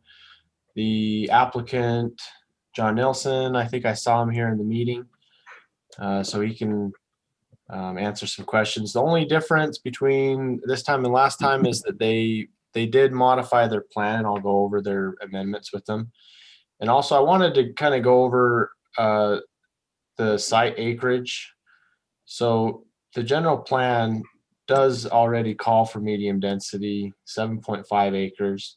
And then it had 8 acres as commercial for the RC Willys, and then 9.45 acres of low density. And then their proposed is 9.4 acres of medium density. So they're asking to increase it by a couple acres. And then what was commercial, most of that would be replaced with low density. So and I don't know if that was totally clear in the plans last time, that there is a big low density single family component to their proposal. So it's 15.6 acres of proposed low density. Let me show you the new plans, and yeah, I don't think we need to go through any of the map stuff. They eventually want to do PRD. And I tried summarizing it here in this sheet here so you can see the main differences. So this is their old plan. They had those 14 townhomes in this area here. And their new plan is they have 2 new lots that would face onto the cul-de-sac in open playfield. So they go from 14 down to 6 townhomes, and then they add 2 lots, so a net loss of 6 units. And then the other area that they amended was they relocated the pickleball courts to be kind of a little bit more central, and so that this area is not quite as crammed. And so you can see that change there. They added a unit to that fourplex. So there weren't any change of units per se, but you can see it. I think they reorganized it so it's a little bit more welcoming.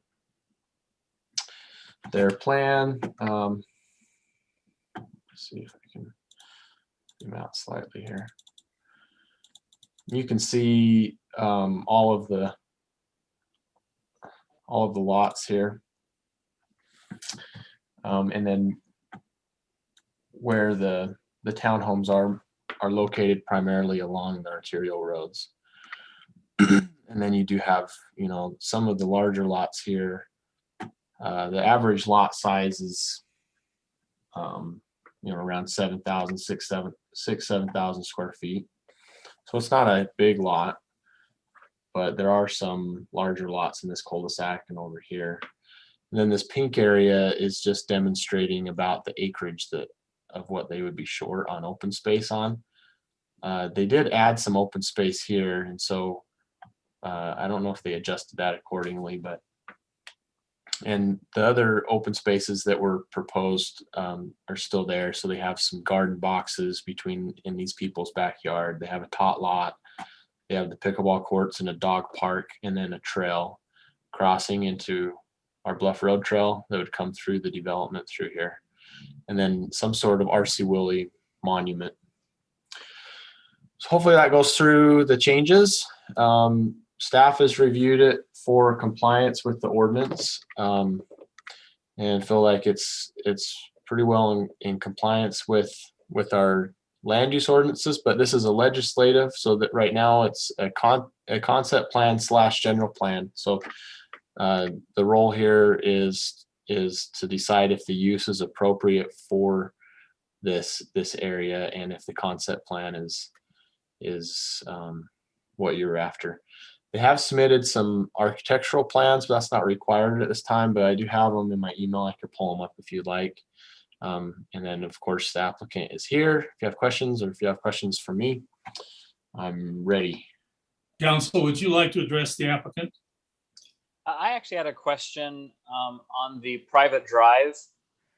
Is there any reason why we just wouldn't make that a standard road? Because that's going to be a popular shortcut for a lot of these people, I'm guessing. Is there a reason why we just don't make it a road? Even though I know it doesn't line up with across the way, but it's still a drive that will be utilized. Yeah, so staff preference would be to have a road through here, but we felt like they met the ordinance as amended. Right. But maybe the applicant can give more reasoning why. It probably takes up more space as far as efficiency. John, I'm just concerned that it's going to be heavily trafficked because it's the quickest way out of that part of the area, and it's just not going to be big enough and will actually cause more problems next to a park. You can't have any on-street parking with that. So that would have to be posted, no on-street parking, because it's pretty narrow. John, do you want to address the council? Sorry, Mayor. I would guess that would also be street calming, though, a smaller street. Such. Yeah, I mean, if you look at the circulation of the site, you know, you have circulation through here. I guess the gold standard would be to have a secondary way through there, but it is possible to get through there. You'd have to make a few turns either way. Whoops. I'm just worried that little way out is going to be pretty popular, just because it is simpler for almost a good portion of that area. Either they go up to Gordon, or they're going to go out and go down that private drive instead of going an extra turn and an extra turn to get out. You can see where I'm pointing, right? Yeah. We all can. So you said that Gordon is an arterial, but it's not. It's actually a secondary road. It is not built to the standard of an arterial road for our city. Did I say it was an arterial? You did. When I said that the density is primarily grouped around the perimeter of the property along, I said arterial roads, but I guess my point was that they're grouped along the busier roads, so that the traffic. Well, to that point, I'm concerned that that's too much density for a road that's only one lane each direction. Yeah, so if there was, I remember there's a few other questions about traffic. I don't have any traffic numbers. That is something that the city engineer could ask for, or you guys could ask for if you wanted, if there's a concern about that. Robert, I think last time talked a little bit about Gordon and its plans. It's a 66-foot right of way, which is two lanes and I believe a center turn lane. Oh, I think that center turn lane isn't there, and I think that this would require it at this point. You're adding a lot of traffic. Is that a future plan? Do we know? Robert, do you want to talk about the future plans of Gordon? Maybe you'd be more qualified than I am. Yeah, so our street master plan right now just shows it currently at build out, the way it's built right now. There's nothing in our transportation master plan that would require this street to be widened. However, when the transportation master plan was put together, it was, RC Willey was still there. As far as any concerns with if the road, either Gordon or Bluff, needs to be enlarged, or if traffic needs to somehow be evaluated, absolutely, council, you are more than welcome to require that. And city engineer can just be sure that it happens. I'm assuming we'll be removing the speed bump. Yeah, absolutely. In fact, that was a requirement of the demolition permit for RC Willey. Yay! I think they were just waiting. We didn't want them to do it while it was still snow season. And once asphalt plants are open again, they can get that done. Oh, now I can see. Wanted to hit it a few last times, did you? Yeah. He jumps it. Sake.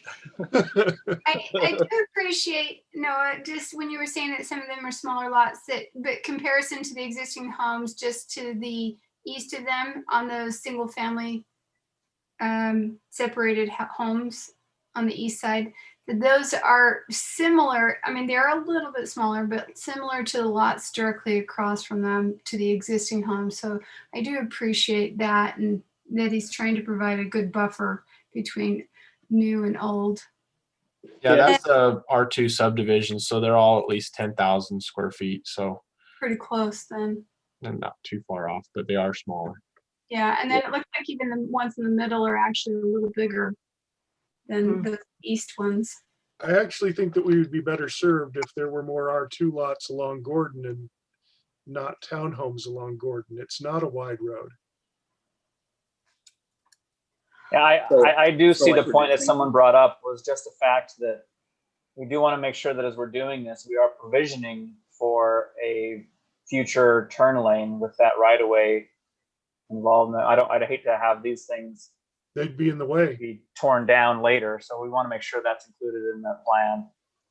And my thought was that I would like to see a traffic study. I'm not so concerned that we'll have more people on the road with houses than we would with commercial, but I do think that we want to know what's coming up. If there does end up being something that we have to encroach on land, I'd like to know that and make provisions now before it becomes expensive and destructive to the city. And then I appreciate that we've got that open play field in area 2 that kind of backs up against some previous, some existing homes. I think that's and some nice larger lots that back up against those homes as well, because that helps those neighbors to feel But buffered. who takes care of that open space? It'd be Part of the HOA. Okay. Hey, Robert, I have another question. What is the projected traffic count once West Davis corridor goes in? Will it be going up or down? On Bluff Road, it'll go down. Bluff Road will act more like a frontage. It doesn't mean I don't know that it's a drastic down number, but it is less than what it is now. What about for Gordon? But Gordon will go up Why? because Well, it's one of the main east-west arteries, or not artery, but it's a secondary east-west street. Yeah, I don't recall right off the bat, but Gordon, I don't remember a significant difference on Gordon, mainly because the interchange is on 2000 West, and then once you get traffic off of 2000 West, they're going to turn whichever direction they go. 5 ways for them to go.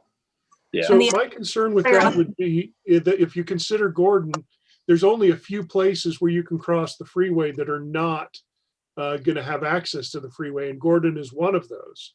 So if you're trying to avoid the freeway intersection and get from one side of the freeway to the other, Gordon is going to increase traffic. That's at least the perception I got from talking to Rex.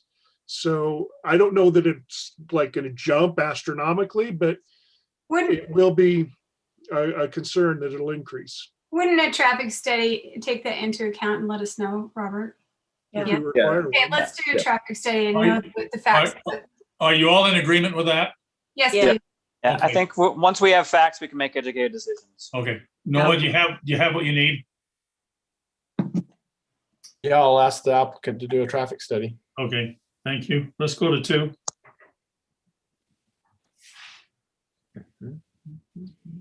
Let me ask a question about that, though. How in-depth is the traffic study required to be done by the applicant? Is he only supposed to deal with the impact of this subdivision? Because what we just discussed is that the impact of the highway is going to change this significantly, which would have to be factored in when he considers what the impact of this. And my answer to that would be we would refer that to Brian and to Robert and let them direct the scope of the study. And I guess I'm not asking for you to tell them the study. I'm saying that when we get the study back, I want it to be all encompassing, not just a halfway measure what this does to Gordon today. But at the same time, if this suddenly says, hey, traffic's actually less than it was at RC Willey, which I don't know, it might be, then that would be interesting to know, because suddenly it's better than it's ever been, which is still a good information, good bit of information to have. Yeah, but I think Robert and Noah know enough of what your desires are. They can put it together. Okay. Okay. Let's go on. Let's go to 2, Noah. All right, RDA. We've also talked about this one, so I won't go through all of the details. Beyond the benefit of this for the city would be to set into stone some cross access that will be needed to improve safety for the area as it develops, and to build some infrastructure that the intent is to expedite development on the parcels that have been sitting vacant for a while. Last time they presented some numbers, and the feedback that I received was, did they get 3 bids? And I said, no. And you said, well, let's get 3 bids. So that's what the applicant did. So there's 2 that are in the 600s and 1 that's in 500s. So I'm sure that's the one that they'll be wanting to do. There's in the packet here is a draft development agreement. This would be the structure of this. It would be progress release. So after they build and it's acceptable and inspected by the city, then we would release that the funds as the project progressed. So they'd be building the drive aisles and putting in things like sewer lines and water lines and curb and gutter and things like that. I guess I'm sure you remember, but this is there's an exhibit in here that's what we'd call kind of a sketch plan. This is probably the best, quickest, fastest way to talk about what it's really going to do. So they would build this and grant a public cross access to the city there. There'd still be some future work that would need to happen once this develops to connect into there. Would that be an easement perpetually? Yep. Thank you. Perfect. But maintenance would be under the them. Landowner. Yep, this would be a private driveway, so basically the public can use it. It's not a road. It doesn't have capacity for the road, but it should take a little bit of traffic off of Antelope as people are trying to go between these developments and prevent them from having to come out onto Antelope to go somewhere close by. They're wanting to get going on this building 1 storage as soon as possible. And then the building 2 and building 3, there's a timeline for development in the agreement.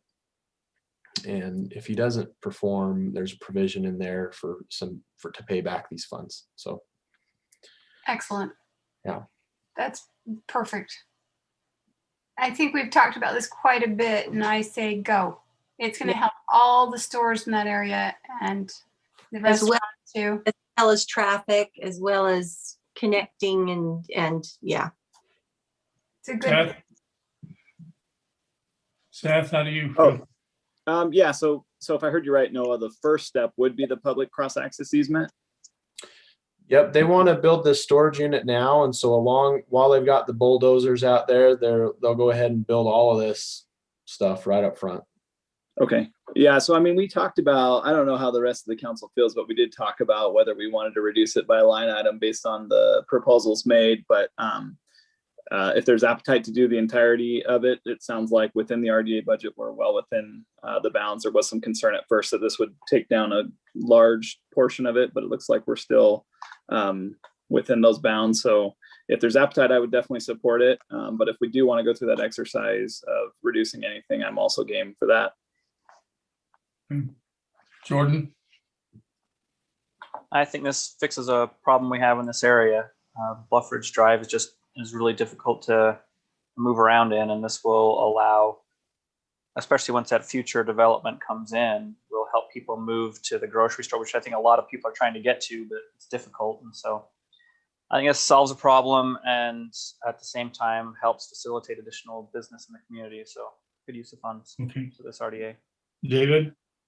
I think spending money on access is the more appropriate way to spend this kind of money, because it's not targeted at one person's business. It actually is targeted at community improvement and making it more accessible for businesses, no matter what they are. So with that in mind, I think this is the better way to spend the money.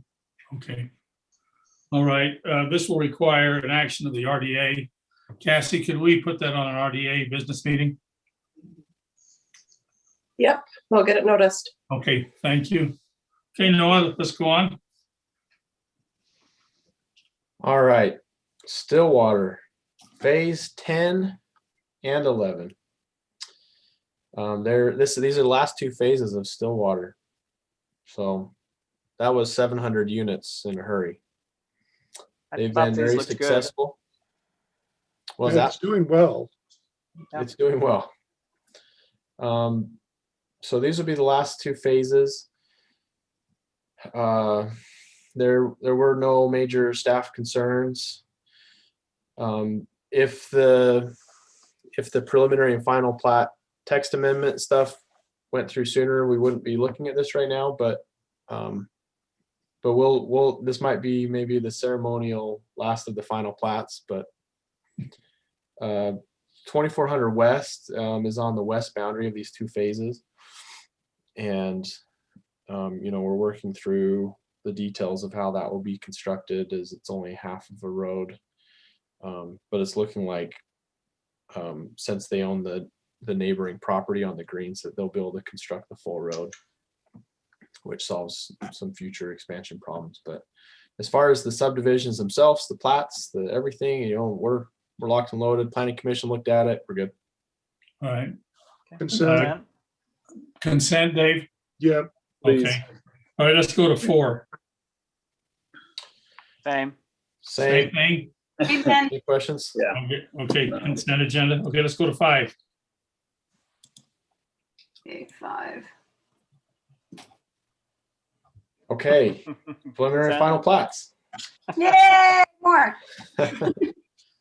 Remember last time Paul brought up some really good concerns about what about those subdivisions that have development agreements, and we don't want there to be any question about Planning Commission or who's the authority. So we've incorporated those red lines, well, the first red lines and the latest red lines that Paul brought forward. It was in the packet, and it should be perfectly clear now that when you have a PRD or RPC that requires a development agreement, then the city council is the land use authority. Any further discussion? No. Nope. I'm glad you caught that. That was a good addition, and let's move forward on it. Noah. As much as, never mind. You can just say it if you need to. Okay. Consent agenda. Consent. Consent. Yes. Okay, let's move to J. And Paul, you're going to lead us through this one, aren't you? Yes, I am. So the policy is in the packet as well as the rundown. So I don't want to necessarily go through line by line. This is, you could consider this a first read. There's no particular rush to get this out. But yeah, when it comes to youth programs and outings, they do occasionally happen, especially we've had them with youth council in the past, and I think youth court even. It could also apply to some sporting, depending on how you want to go in the future. So, yeah, this was our attempt to be pretty comprehensive. So if there are things that you're envisioning that, hey, what if this happened, what if that happened, let's throw it in, because we're trying to catch as much as we can through the policy. Yeah, do you have any questions or concerns or things that you'd like to see changed or added? Lisa, you work with youth. What do you Yes. think? I read through it and I was impressed with all the details you picked up, Paul, because I was trying to think of what would I want if I were a parent or a volunteer chaperone, what would I expect and what would I want my children to be experiencing? And you came up with some great thoughts and things I would have missed. So I'm sure there's something I've missed in reading through it, or, that will eventually become an issue like everything tends to be. And we'll want to, anything that comes to my mind that isn't covered here, I'll want to bring up over time. But I don't see us needing this in the next month or two, but I do look forward to using this one day again, especially with our youth council and training and opportunities. So yeah, I think this is great to have in place, especially when we had that issue last year with the football teams and traveling. And so great to have, I think you did a great job. Hey, Paul, so if I'm reading it right, does this, did I miss that, would there be an instance where, let's say 5 kids could go out with 1 adult? Oh, like just one chaperone only? Yeah. I think there's 1 per 5, but all activities need to have 2. Well, that's what I was wondering, if all activities needed to have 2. I just didn't see that. I just want to make sure I didn't miss that. Yeah, I don't know I'm that still a that is. fan of 2 deep leadership. Yeah, I don't know if that's explicit in there. So yeah, it's definitely a good catch. We can add that to 1E probably is where we put it. Question So, yeah. on the transportation. I just want to make sure that that whenever one of the youth go to an activity, that they have to also return with the group as well. That, just sometimes they have to specify that they can't go home with another party or leave to go to a different venue unless it's with their legal guardians or something like that. Okay. Yeah. Unless it's Paul, with a guardian, yeah. What? There was one thought I had really quick. I'm so sorry to interrupt you're you. okay. I just was, when it said that nobody would be allowed to sleep in a room with an adult that wasn't from their household. And I considered, what if there are 2 leaders, one from their household and one that's a friend or something? And it looks like it precludes that. So is that, I would hate to have it be that we could only have, because it says you can only be there with another participant, and that could leave a room full of crazy kids that that don't have any supervision, because we've made it so that they can only have somebody from their household watching them. And that was the one thought that I had written down I forgot to mention. I guess I would just say that the potential for abuse of children increases dramatically when people are sleeping and they're allowed in the same sleeping area. So I would say if you've got a person who, let's say they go down with their family and they're staying with relatives, that's allowed under the policy, and they're kind of outside of, they're not really considered being on our outing because they're being driven by their parent. They're going to their whatever grandparents' house. That's different. We don't have any control over that. We're not telling them they can't do that. So if they want to have that kind of situation, they need to make sure they have a parent that took responsibility for them exclusively and sort of took them out of our hands. I would not want to have like a hotel room with 3 kids and 2 adults who are not their family staying with them. But what we were allowed to have one adult be their family member and there could be another adult in there that wasn't their family member. Because I don't think we got that specific. I wouldn't be comfortable with that. So if that's, if that would be allowed, I would think that we would not want to have that. So is your concern, Lisa, more just to have like 5 kids in one hotel room and they're coming to have a party? Yeah, well, that was one concern. But then the other is like, what if you and I went as volunteer chaperones and the kids in there, like what weren't allowed to be in there to supervise them? Yeah, I do. I Well, I think only. Sorry, go ahead. I think that maybe you resolve that by having them agree to rules of conduct ahead of time. You know, that when, you know, they're in the hotel room that they can't, you know, do any sort of property damage or drinking and or other types of behavior which would constitute true partying, you know. Yeah. So I think that's the only way you can really resolve that. Plus also protect the adults from any. Right. I don't think there's any way to cover every single base here because No. is One thing I didn't see in here is a prohibition on mixed gender sleeping arrangements. I mean, unless they're married, I think that's okay, but I didn't see anything where a male and a female could not share a room. I think we need to put a prohibition on that as well. Good. That there needs to be separate sleeping arrangements for. Agreed. I think we just the opened. genders. I think we just opened a can of worms on that because we live in a time where there's a transgender issue that I don't know how we respond to that. Understood, but at the same time, I know when I was 16, 17, and if I had girls in my room, I mean, I'd say I would have done anything terrible, but not to say I'm the prime example either. So I totally, Jordan, that there should be something about genders, but how do we address the transgender issue? Can we? They can also have a room. That's a possibility. What would you suggest, Paul? That is a complicated issue and a very sensitive one. Because if you tell them they can have their own room, that really excludes them in a way that's quite harmful emotionally and psychologically to them.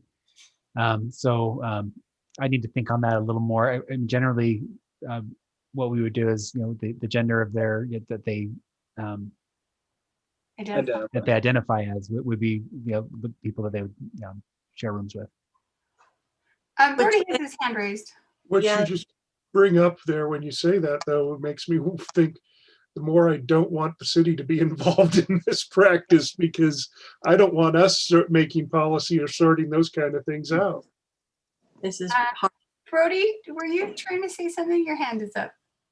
Yeah, I was just waiting for the mayor to give me the Oh, go sorry. ahead. He's curious. I'm trying to figure out a way to lead us out of this. I've had some overnight stays in high school in baseball, and I've got some stories to tell. You and me both. So, but what I was going to say is the language on under lodging on 3A is no participant shall be permitted to share a room for overnight lodging with an adult unless that adult is a member of the participant's immediate household. Mm-hmm. So along those lines, that would mean that, say, we're in there with my daughter and 4 other girls or something. Corinne couldn't be in there unless her children. You couldn't be in there You if there were couldn't 4 be in other there with the girls. 4 other girls. Only That's the one right. from your household. Only your household. That's true. I think we're anticipating that when there's overnight lodging, unless it's a kid staying with their family, the kids are in their own rooms, the adults are in their own rooms. And that doesn't mean the adults can't intervene if there's some sort of shenanigans going on. I had many chaperones knock on my door at 10 o'clock at night, checking on what was going on in that room. And we may have been jumping on the bed a little bit, but nothing too destructive. Jeff, you've been patient. Is your hands up? Oh yeah, I was just going to mention the only other thing I was thinking, and I don't know how likely it is to come up, but how does this cover youth that turn 18 or are seniors in high school, and our 18-year-olds? So participant is identified as a youth. Are they excluded? Good question. They would be, I think I would still consider them just a participant. Yeah, we could change some of the language so it doesn't just say adult. I just didn't know if it covered them. I just want to make sure it's We inclusive could put of, maybe non-participant adult or something like that. That's or not- just, is a youth or those who, whatever, 12 to 17 or 18 or whatever, that would be inclusive of the age. Yeah. Yeah, because I identify as, much younger. I'm a lot younger than people my age. Yeah. All right, Council, could we consider this a good first read, and let's have Paul come back? And let's Thanks have for it. your call. There's no way to cover everything. Let's have Yeah, it. no, yeah, we can't. And certainly if you have any other ideas, feel free to email me and I can incorporate those. Okay, thank you. Okay. Cassie, let's talk about the county clerk office and elections. Yeah, so 2021 is a municipal election year. And so just the packet sheet discusses the contract relationship that we usually have with Davis County Clerk's Office to help facilitate our election. I don't feel like there's really a need to go into a ton of detail besides what I put in the packet. The county has just asked that we act on this agreement and have it authorized by the end of March so that they have an idea of the number of cities that's going to be participating so they can move forward with an election plan and financial arrangements with all the cities. So do you have any questions about that? Pretty standard. Yeah, Hey, Cassie, I was just going to ask, I'm sorry, I'm full of questions tonight, but I was just going to ask, I read something in there that said individuals can drop it off at a designated location rather than pay the postage. Aren't ballots already covered with postage? I think they're doing that as a cost savings this time. No, I think they come back. Once they arrive, we pay it. Isn't that right? So it's just a matter. I don't even know that it's necessarily to avoid postage. It's if people don't want it to go through the mail system. If they want to actually personally hand deliver it. Or if you miss the mailing deadline, you got to get to a Dropbox fast. Yeah, That's usually happens with my family. But I think if I'm right, maybe in this case it's not correct, but I do believe that the postage is paid upon the return. So even though it says postage paid, it's not saying we already prepaid it. You think about how many things say postage paid and they're sent to you. If they just get thrown away, they'd be throwing away millions of dollars in garbage. So I think. Yes, it is charged on the inbound when it comes back in. Yes, charged on the inbound. But yeah, that's not the only reason that people don't just drop it off to avoid the postage, I guess is what I'm trying to say. Some people want to hand deliver. Yeah. Council, can we place this on a consent? Yes. Yes. All right. Robert, let's talk about the agreement with Clearfield City. So Syracuse City entered an agreement with Clearfield a couple of years ago, just on sharing the match portion of the grant funds that we were given from federal government that the Wasatch Front Regional Council administers. That was like 2018. I think the cost estimate at the time was a 2017 cost estimate. The project is in design stage right now. It's actually getting pretty close to bidding out. They're expecting around May, June. But during design, they realized that just since that time, construction costs have increased and they were short some money. So they went back to Wasatch Front Regional, asked if they would pitch in, and they were willing to pitch in another $1 million, which requires more match. And Clearfield City also was awarded Prop 1 funding from the county, which is a 50% grant for, they got $400,000 from them. So there's so there's a $200,000 match. Did I say that wrong? Yeah, $200,000 match and then $100,000 from the county. No, that's wrong. I'm sorry. Never do math in public, Robert. I know. I am Just looking it up. So You're good. it's a $2 million from the county funding. There you go. The local match is 20%, so that's 400,000. Clearfield was asking if we would split that with them 50-50, which would be 200,000 additional from us if you wanted to do that. I'm just bringing it to you to see if it's something you want to entertain. They've not put an agreement together for this additional match funding. I told them I would come to you first to see if that's something you want to entertain. So if so, what they would ask is just continuing the shared portion of the match, which would amount to about an additional 37,000 for federal funding and then the 200,000 for the county funding. So about $237,000 more. And that's just based on the part of the road that goes through our city, right? Percentage wise, not, because there's a part of that road that goes only through their city. There's also Layton later on. That's correct. So it is not based on a square foot area.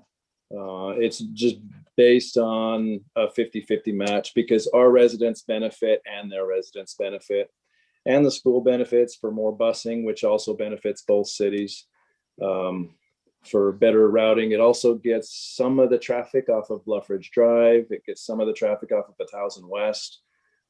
So we do get the benefit. So the original agreement was set up as we'll share 50-50 with the match. So they're just asking if we'll continue to share 50-50 with this additional money on the match portion.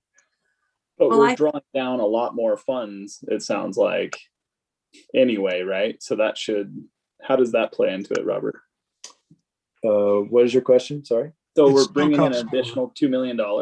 It's just because the overall project is $2 million more. Mm-hmm. Yes. And construction costs have just come. We are really bad at bidding this. Yeah, that's that's another thing is construction costs have really risen. The original estimate was put together back in 2017 when we first went to request funding for the project, and none of us ever anticipated 4 years ago that they would raise all this much. Yeah. And I think it's always better to have the money you need instead of having a shortfall and then having to scramble at the last. So I appreciate their forward thinking and getting some more match money. Yeah. And I feel like we agreed on the 50%, and it's, to me, that's a good neighbor / integrity issue if you don't back out of it at the last minute and say, never mind, not with inflation, because they're dealing with the inflation as well. And it does help our city. Sorry. And I just want to see where. Let's go ahead, Seth. Well, I was just going to say, so Robert, what is the timeline on this? And is there a chance that then this inflates even more by the time we go to actually do this? I'm forgetting the timeline. Timeline for this is they are looking at going to bid about May, June. So pretty close. Yeah. So construction would probably be about a 12-month window. I think construction will be complete by next summer. So we're close enough that the costs are actually really close to what the real costs will be. So thank you.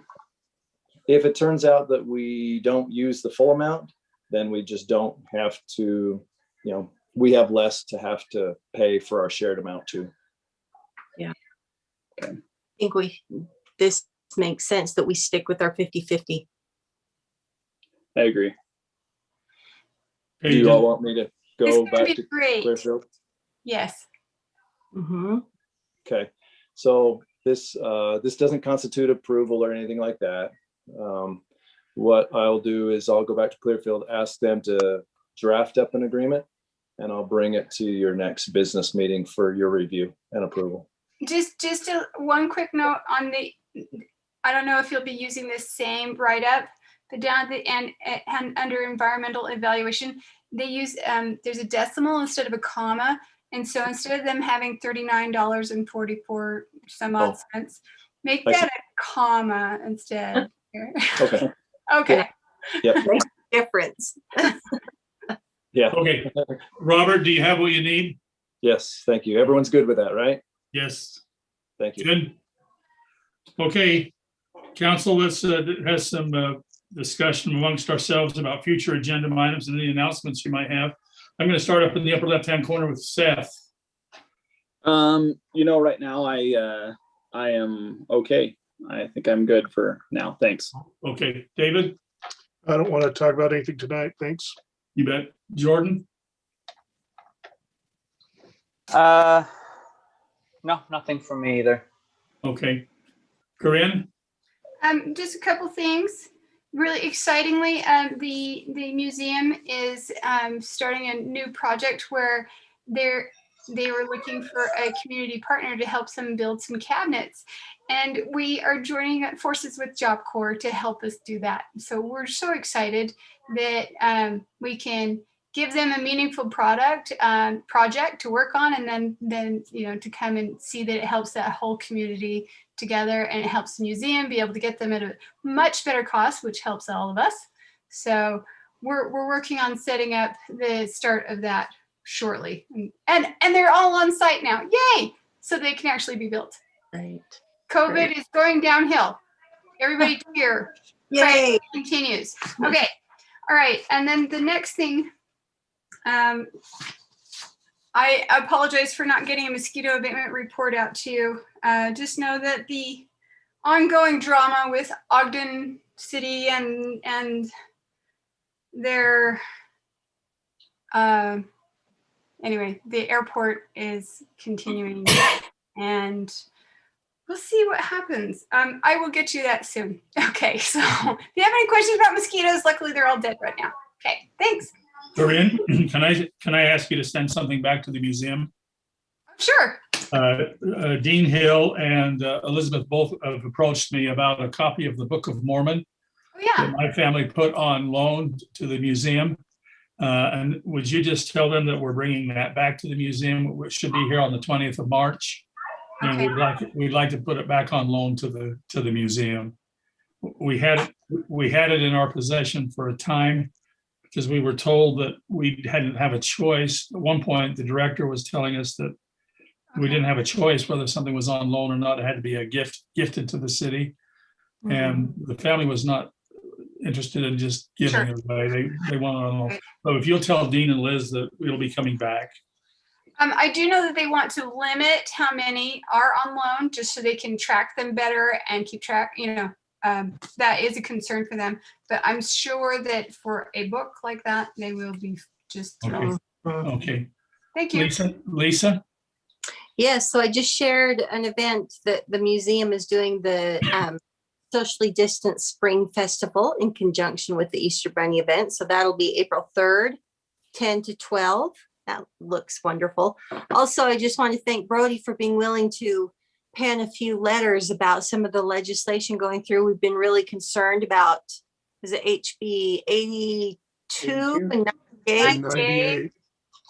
Both really questionable, and they really go in opposition to the resolution that was 2017. As I was reading through that, I thought the resolution is exactly what it should be. Did I say 2017? I can't remember. Anyway, and it was to do no harm, basically, and don't mandate what we're allowed to do on this level, and let us be the land use deciders. And in these cases, this really ties our hands. So I'm hoping that what we have to say makes a difference. So I just wanted to go on record that we oppose those original bills, and that was for legislation. I hope that they note that when you tie the land use authority's hands, then you end up with squalor. You'll end up with very questionable communities and developments, because there's nobody that will be as invested in it as the council and the people that live in it. So thank you, Brody, for being willing to issue a few letters in our behalf. And it's been really interesting to watch what's happened. So that's all I had to mention. Thank you. I have just a couple of things, Council, I'd like to make you aware of. I've been approached by Syracuse High, and they would like a proclamation, and I'd like to have it come by resolution of the council, supporting Social and Emotional Learning Day on the 26th of March.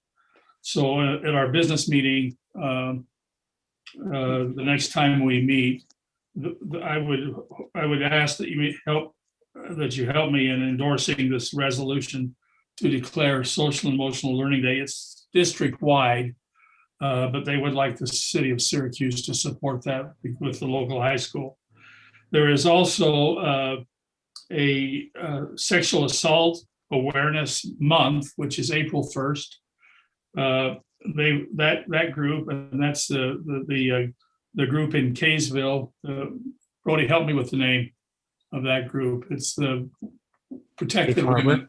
Safe Harbor. Yep. Safe Harbor. Oh, yeah. Safe Harbor. Yeah. Who helped me? Was that you, Jordan? Somebody help me. Safe Harbor would like a resolution proclaiming April 1st as Sexual Assault Awareness Month. So you'll see that on the agenda the next time we meet, with the copies of the proclamation and the resolutions. So, and then I want to apologize on behalf of myself and for making the budgetary process seem to be so difficult this year with COVID and with the turnaround time frame for staff between evaluations in February and January, and then their budget each department's budget is due by the end of February, and then a sit down meeting with Steve and Brody with each department head in March to be ready for the March 19th meeting was a near impossible fact. And our good Lisa scheduled off that day and was going to go with her family on a trip. And so she rearranged her schedule and went to April 16th. And we immediately came back and wanted to take that away from her. So we're now proposing April 23rd as the date of our budget retreat. But the packet will be out to you before 2 weeks before that, so that you can comb through it. And then if you need to individually with department heads or with Steve or Brody or myself, if you need to get with any one of us before the budget retreat, that will facilitate that discussion. So is there any question? You okay with that? So Yeah. the budget Mayor, retreat. when will we get the invite for that? Just out of curiosity. The invite could go out today if you're okay with it. Yeah. Cassie, could you send out that invite? Yep, I'll do that. Okay. Sorry, Kathy, I just wanted to get it on there. Yeah, I do the same thing. I put it on myself and then the invite comes and I don't know which one's mine. So that's all I've got. Brody, you have something for this group? Yes, I have a few. Sorry, can I really quick to mention something, Mayor? Yes. About you brought up. I just want to have us look at something on that social awareness resolution. As I was looking at what they're teaching, I want to be really careful that we look into how they're teaching this. This is on their social awareness. It says the abilities to understand the perspectives of and empathize with others, including those from diverse backgrounds, cultures, and contexts.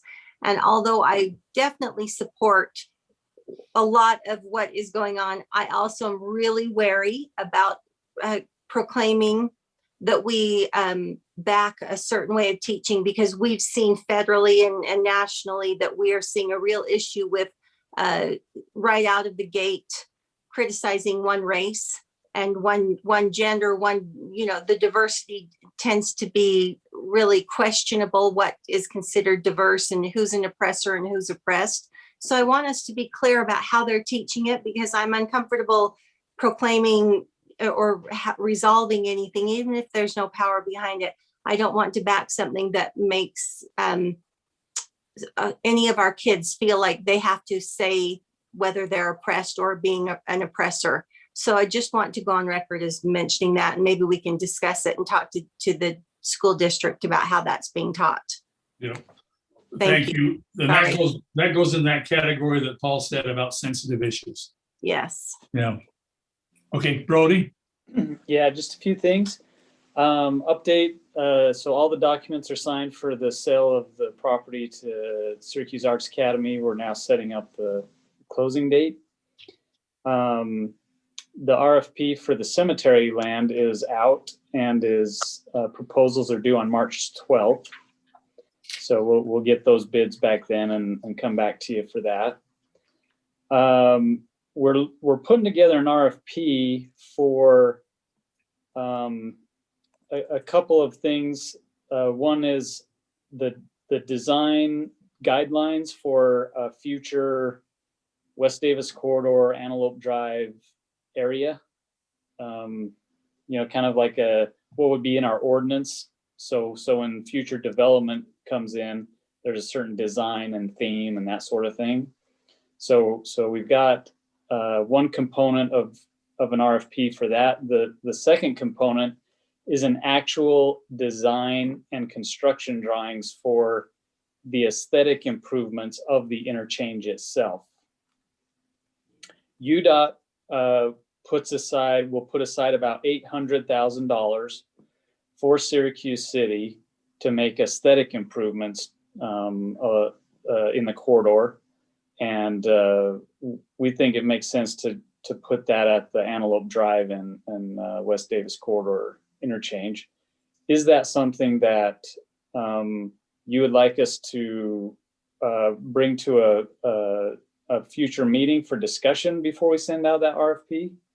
Or would you like us to just get moving on it and send it out? I'd like to discuss it.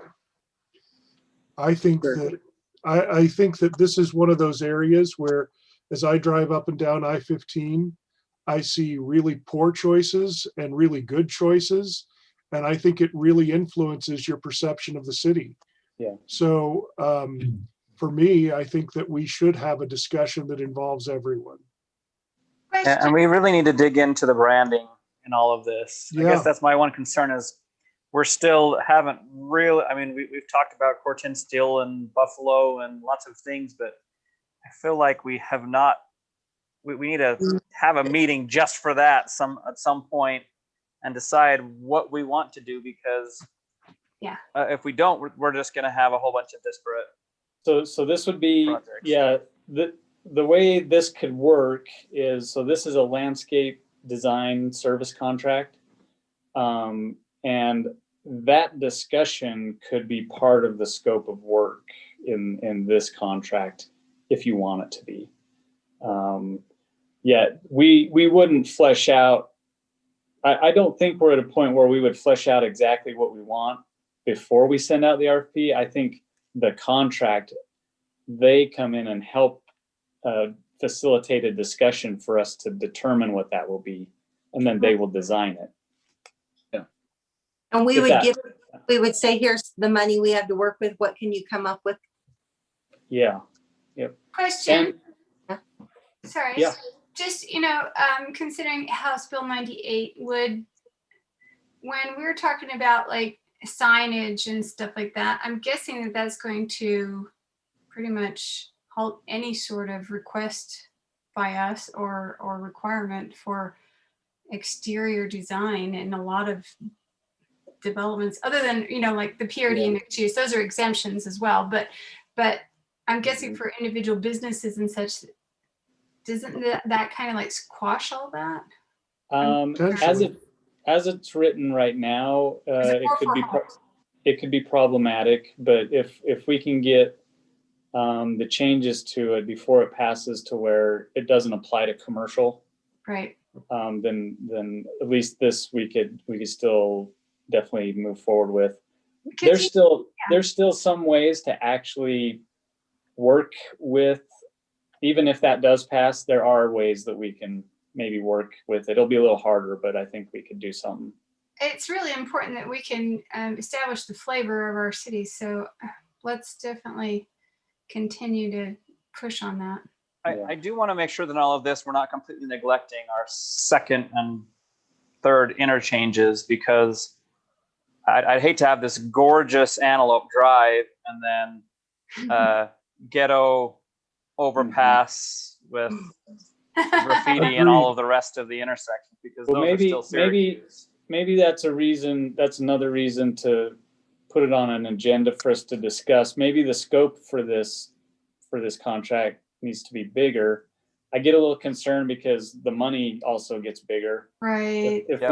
If we design for these 3 intersections rather than doing one at a time, but can we do one at a time? We could. We have the time. Want. Well, the thing is, some of those improvements are actually like what type of guardrail you put along the top. Right.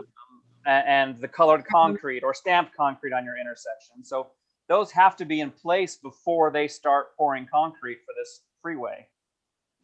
One of my big concerns when we talk about all of this is that we make sure that we draw attention to hard elements, permanent elements, and don't spend all of our time on landscaping, just because so often I've seen some beautiful landscaping stuff that because it didn't drain correctly or didn't get watered correctly, suddenly was all money wasted. And so I just want to make sure that we focus on permanent elements, things that won't, I mean, yeah, we have to do some landscaping. I'm not throwing that out. Trees are important too. Yeah, they are. They are. Absolutely. I love trees. Okay. So that's not the issue. It's just that I don't want to put all of our money somewhere where we could lose it all. Yeah. Brody, it sounds like we need to put this on as a discussion item. Okay. And then maybe authorize administration to go out for bid.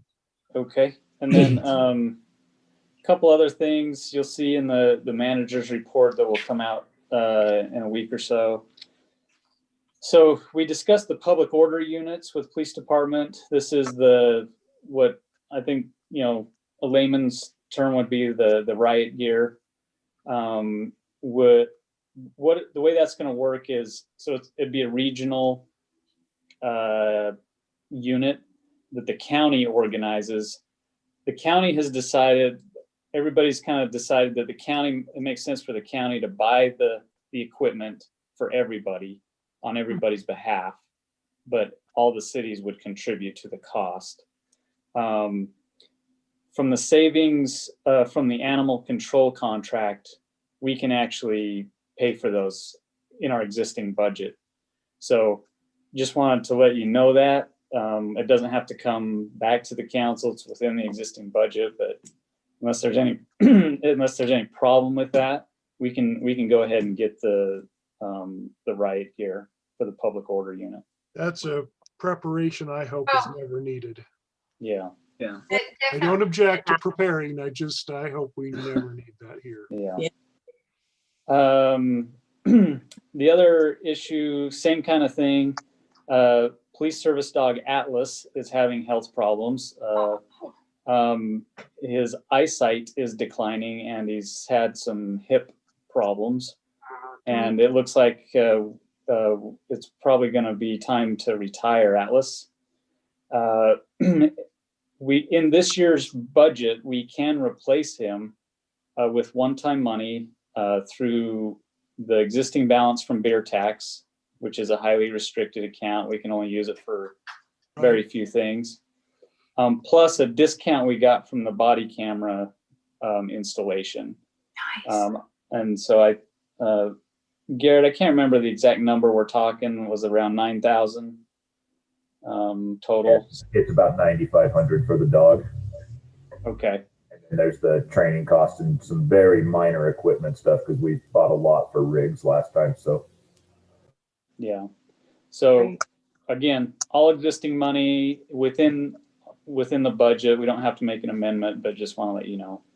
So I have 2 questions about that. Number one, is there any way on the financial side, is there any way that we can put forward money and then replace it with this beer tax money? Because beer tax money is so restricted and is the perfect, this is a really good use for it in my opinion. So if we don't have enough, is there any legal way that we can loan it to that fund and then repay it?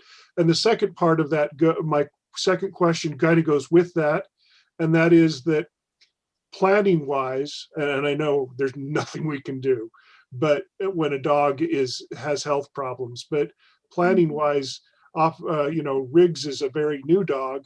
Is this going to mess up our kind of staggered approach to having to replace dogs? I guess I guess there's nothing we can do about that. I'm just wondering if that messes anything up. Not exactly sure on the law there. I know it is difficult to do stuff like that with supplanting, but I don't know if you know Garrett or Well, Paul. Councilmember Ma, maybe just to make sure I understand it right.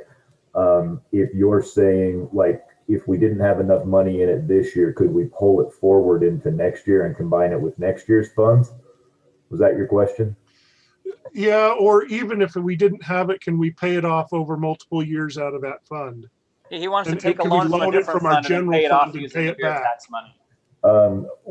You could put it into, like, you could carry it over if you weren't going to use the money. So you could have 2 years roll into it to be able to pay for stuff like that. Our plan with the beer tax money going forward is that we'll basically be funding our contribution to the communities that care and half of our payment to WatchGuard every year. So what we have right now is this weird window where we've already paid our CTC money and we don't owe WatchGuard until July. So like this perfect chance to be able to buy this dog now. We have about 8,300, I think, left in our beer tax, and the rest of it we'll be able to take out of our equipment money. Okay. That works. All right. I'm just trying to be budget smart, and I appreciate you responding to that. And your question about the dogs, this will put them roughly on about a 2.5 year split. So, we won't get this dog until April. He'll go through the academy in July. So there'll be about a 2.5 year split between the two of them. But going forward, when we get down the road 5 or 7 years, this will be money that if we're going to continue with the program, we'll have to talk about use of city funds. Makes sense. And this will be another dog similar to Atlas. I guess at the police academy, we learned that another county had invested in a dog that was just a people search dog. And I don't see that as a high priority for our city. So yeah, they're single purpose dogs, meaning that we don't train them necessarily to be engaged in subject apprehension. They're basically for drug sniffing and handler protection. Okay. So Mayor, that was just to let the council know, that just something that's going on there that wanted to report, because the manager's report wouldn't come out for another couple of weeks, but so it's not an agenda item, for discussion really, but unless there's any, real problems, we're going to do that. And sorry to hear about Atlas. We love our police dogs. Yeah. Council, I'm going to declare that we're adjourned from our work session and call a meeting to order of our special session. There will be no need for item 7 in our agenda, but I would call for a motion to adopt the agenda. So moved. I have a motion by Corinne. Do I have a second? Second. Second by Lisa. Any further discussion? All in favor? Aye. Aye. Any opposed? Okay, we're now in our special business meeting session. Council, the first item is the approval of the minutes for February 9th, 2021 business meeting and the February 9th, 2021 special RDA meeting. Is there any corrections to those minutes that you saw? No. Mayor, I make a motion that we accept the minutes as written. Okay, I have a motion from Corinne. Do I have a second? Second. Second by Seth. Any further discussion? All in favor? Aye. Any opposed? Okay, Cassie, those are accepted. Let's go to item 3, discussion or action to authorize administration to execute agreement with the Bureau of Reclamation for Syracuse City utility easement across Lake Canal. Robert, this is you. Yeah, Council. So the Bureau of Reclamation owns the Layton Canal pipeline. Weaver Basin manages it and operates it. So the Layton Canal pipeline, as you know, is getting relocated in advance of the West Davis corridor coming. Anytime the Layton Canal Pipeline crosses utilities or roadway, the Bureau of Reclamation requires a license agreement. So we have license agreements already in place wherever we cross with roadways and utilities. In this case, we have existing utilities where the new pipeline will cross. So a license agreement is still required. And the location of this specific one is 3 gravity outfall lines that leave the subdivision called the Bluff at Lakeview Farm. So it's the end of that cul-de-sac, just south of 700 South, and it drains toward the golf course and Rock Creek Park. There's manholes in St. Andrews Drive where it's received. Anyway, it's those 3 utility lines that this license agreement is required for. So this is a pretty standard agreement.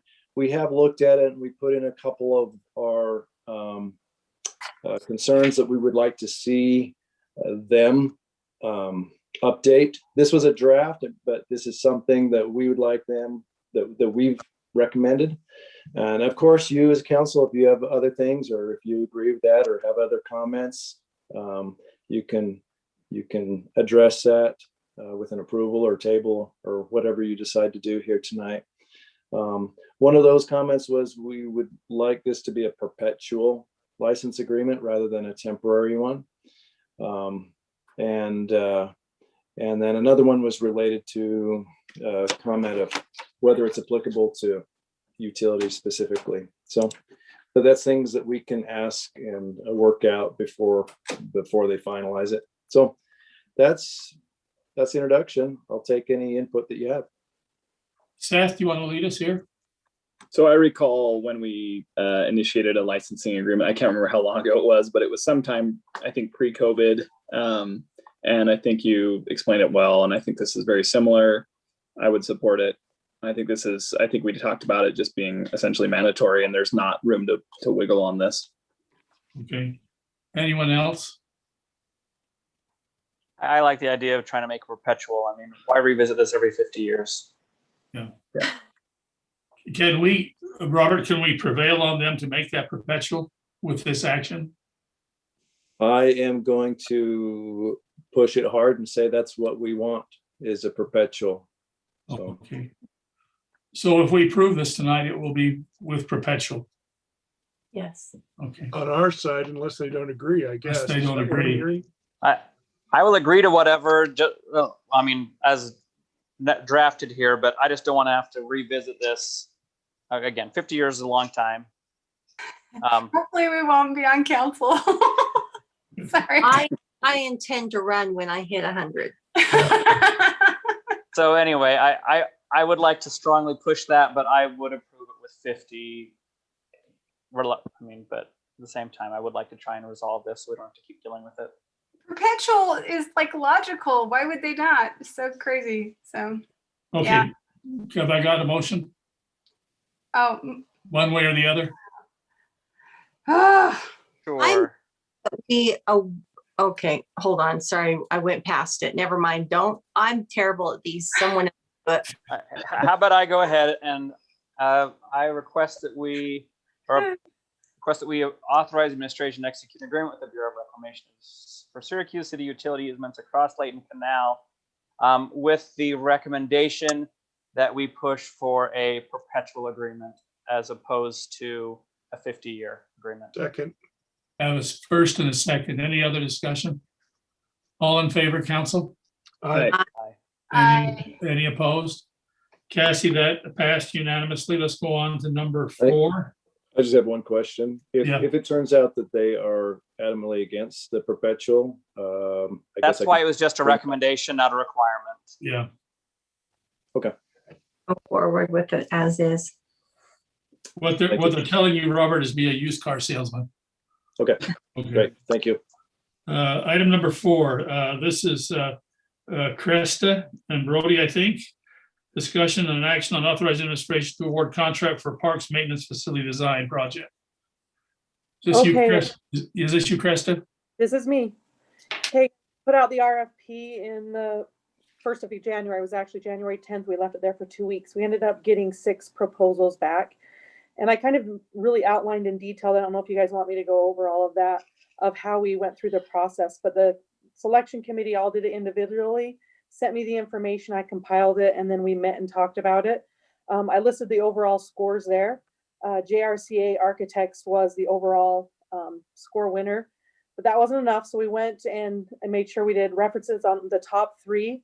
All of that was complimentary. We also toured one of JRCA facilities in West Valley City Parks Maintenance Facility.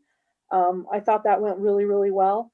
And then we came back, and then again, we contacted GRCA and had a discussion with them to make sure that their proposal that they had submitted to us, because it was the lowest bid, had everything that we had asked for in it, and it did.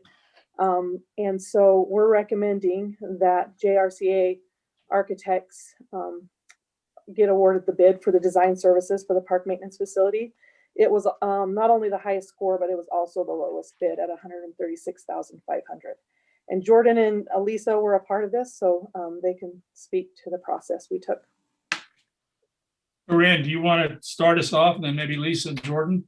I'm just thrilled that you got multiple bids, and that the one that was the most professional, had everything going for it, is the one that won the bid as well. So yay, it's win-win. That's all. Lisa or Jordan?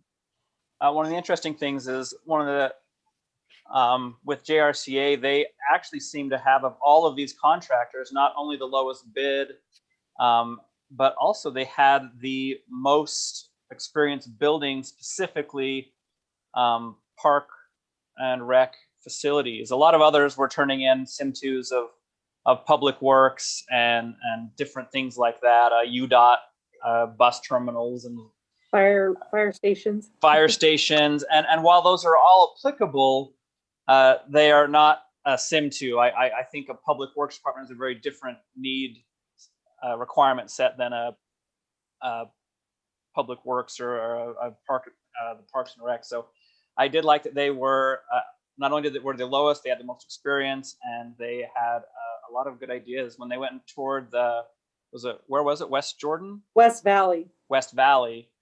I know that Cresta and her team were they really liked the building, and they thought it was very usable. And I'm hoping that what we can do is, it was just above our ballpark range for what this would cost. And so we talked about ways to scale it back, maybe use more of the metal building on top and solid structure on the bottom. And they were, JRC was open to all of that. And so I was pretty impressed. Nice. Any other comment, council? Yeah, so when we were doing the process of deciding, just as Jordan said, we asked for some pictures basically, and some insight into projects they've done. They also gave us probably another 15 or 20 projects that they had built that were exactly in line with what we were doing. And when we went to tour the building, they were really good at saying, okay, you can start with this size and then you can add on, because some of the needs of West Valley were that they would need to add on eventually. So the skeleton and the what they had was great for their needs now, but they knew in the future they'd be growing a tremendous amount, and they were able to add bays and the rooms and all of the features that they would need eventually, or that they could afford eventually. So that was great that it wasn't designed in such a way where some of the designs were so specifically created to be the size they were that I couldn't see how they could add on, because they were they were limiting. So I think that we are in really good shape when it comes to additional needs that we can add on to it, and also cutting back. They had a few extra kind of neat things in West Valley that were like separate ventilation for a spray painting room. And we were trying to figure out how often we would use that as opposed to what the cost would be.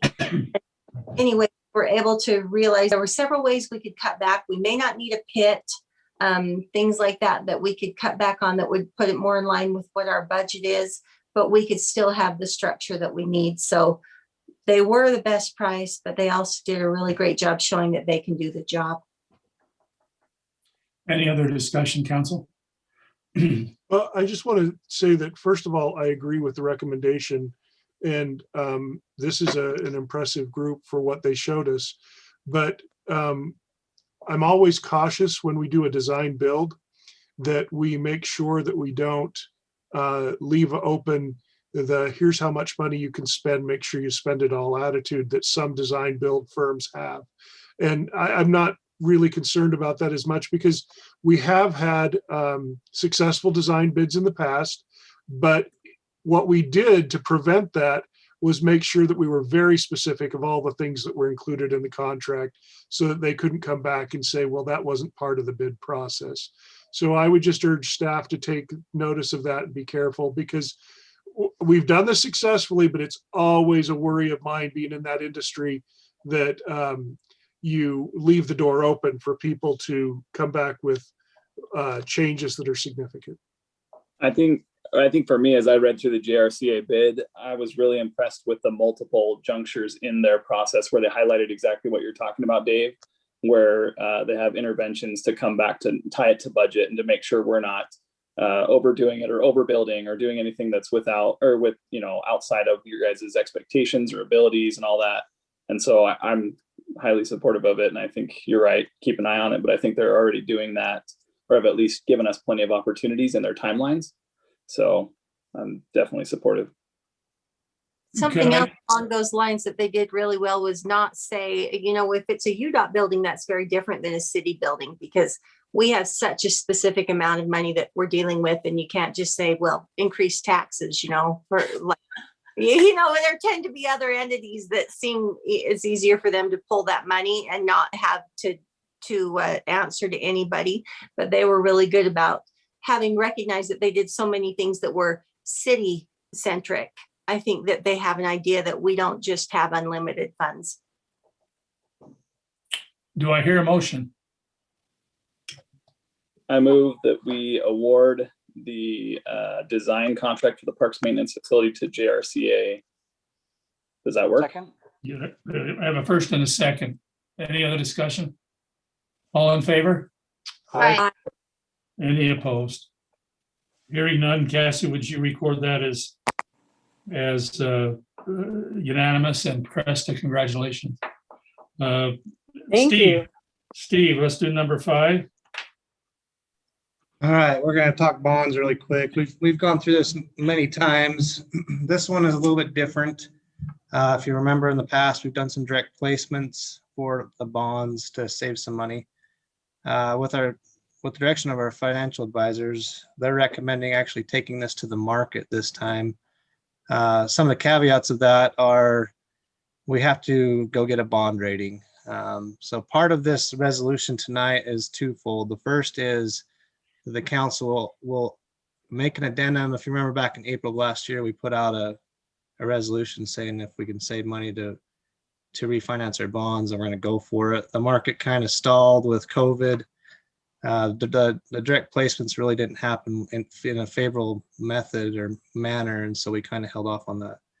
So this addendum basically takes that resolution from April of last year and adds a extra provision to sell the bonds competitively on the market.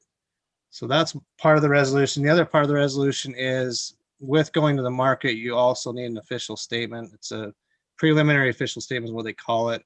It basically is the document that helps sell these bonds to investors. It gives a lot of background information, a lot of demographics about the city, and really shines a light on the city and how well we're doing in order to get favorable rates on those bonds. So this resolution tonight, what you're voting on is to add that additional criteria to go to the market and to move forward with a bond rating and the preliminary official statement. If you guys do approve this tonight, we will push forward. We do have a meeting scheduled actually on Friday to meet with the investment company to get our rating. And then from there, it's about a 4-week process between well, 3-week process to get our rating and then go to the market. We're looking at a date of March 24th to put these bonds out for bid, and then a close of April 21st. So that kind of gives you a timeline of what's going on. Last time we had a rating on our bonds, we were a AA. I'm optimistic that we'll be in that area or better. I'm hoping for a AAA, but we'll see. And I'll leave it at that if you have any questions for me. Any questions, council? Do we have an estimate of the rate we'd get? Yeah. Yeah, it's variable. About 2 weeks ago, the rate on a AAA for a 10-year bond, which is what would be the most comparable, has been as low as 0.7%. It's adjusted upwards to about 0.8%. Even with that rate, we would be saving approximately $30,000 a year on the bond. Currently, we're at a 1.9 rate. Which is amazing.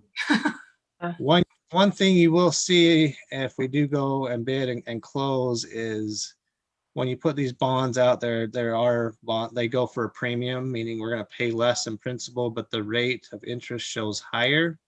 The total payment will still be less. So I don't want you guys to be confused by that.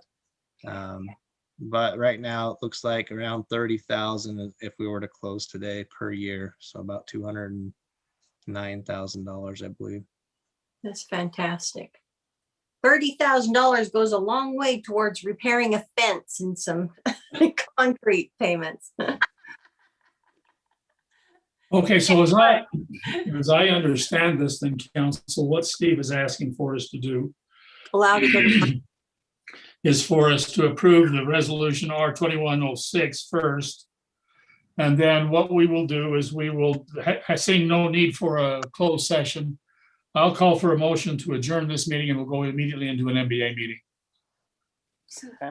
Are you all good with that? So I entertain a motion adopting resolution R2106. So moved. Do I have a second? I got both of them together. Jordan was the second I heard. Any further discussion? All in favor? Aye. Any opposed? I didn't hear any. That's unanimous. Motion to adjourn. So moved. That was Dave and Corinne, I heard. Any other discussion? All in favor? Aye. Okay, we are now adjourned. Let's go to an MBA meeting and I'll need a motion to adopt the agenda. So moved. I have a motion by Dave to adopt the agenda. Do I have a second? Second. Second by Lisa. All in favor? Aye. Aye. Any opposed? Cassie, that again stands unanimous. Let's go to 2. Steve.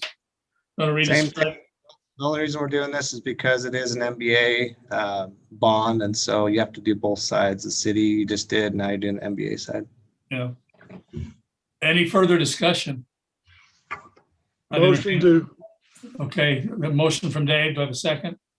Second. Second from Lisa. I'm guessing it's a motion to accept. Yes. Motion to accept. We got cut off there. Any further discussion? All in favor? Aye. Any opposed? Cassie, record that as unanimous. Motion to adjourn. So moved. Second. Third, fourth, fifth. Cassie, by common consent, we're adjourned. Thanks, guys. Thank you, Mayor. Thank you.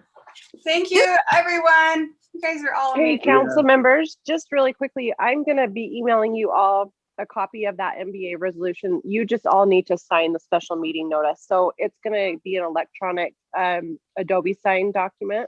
Okay. So just watch for that in your inbox. Okay. Okay. Okay. Thank you. You Have a bet. good night. Have a good See night. ya.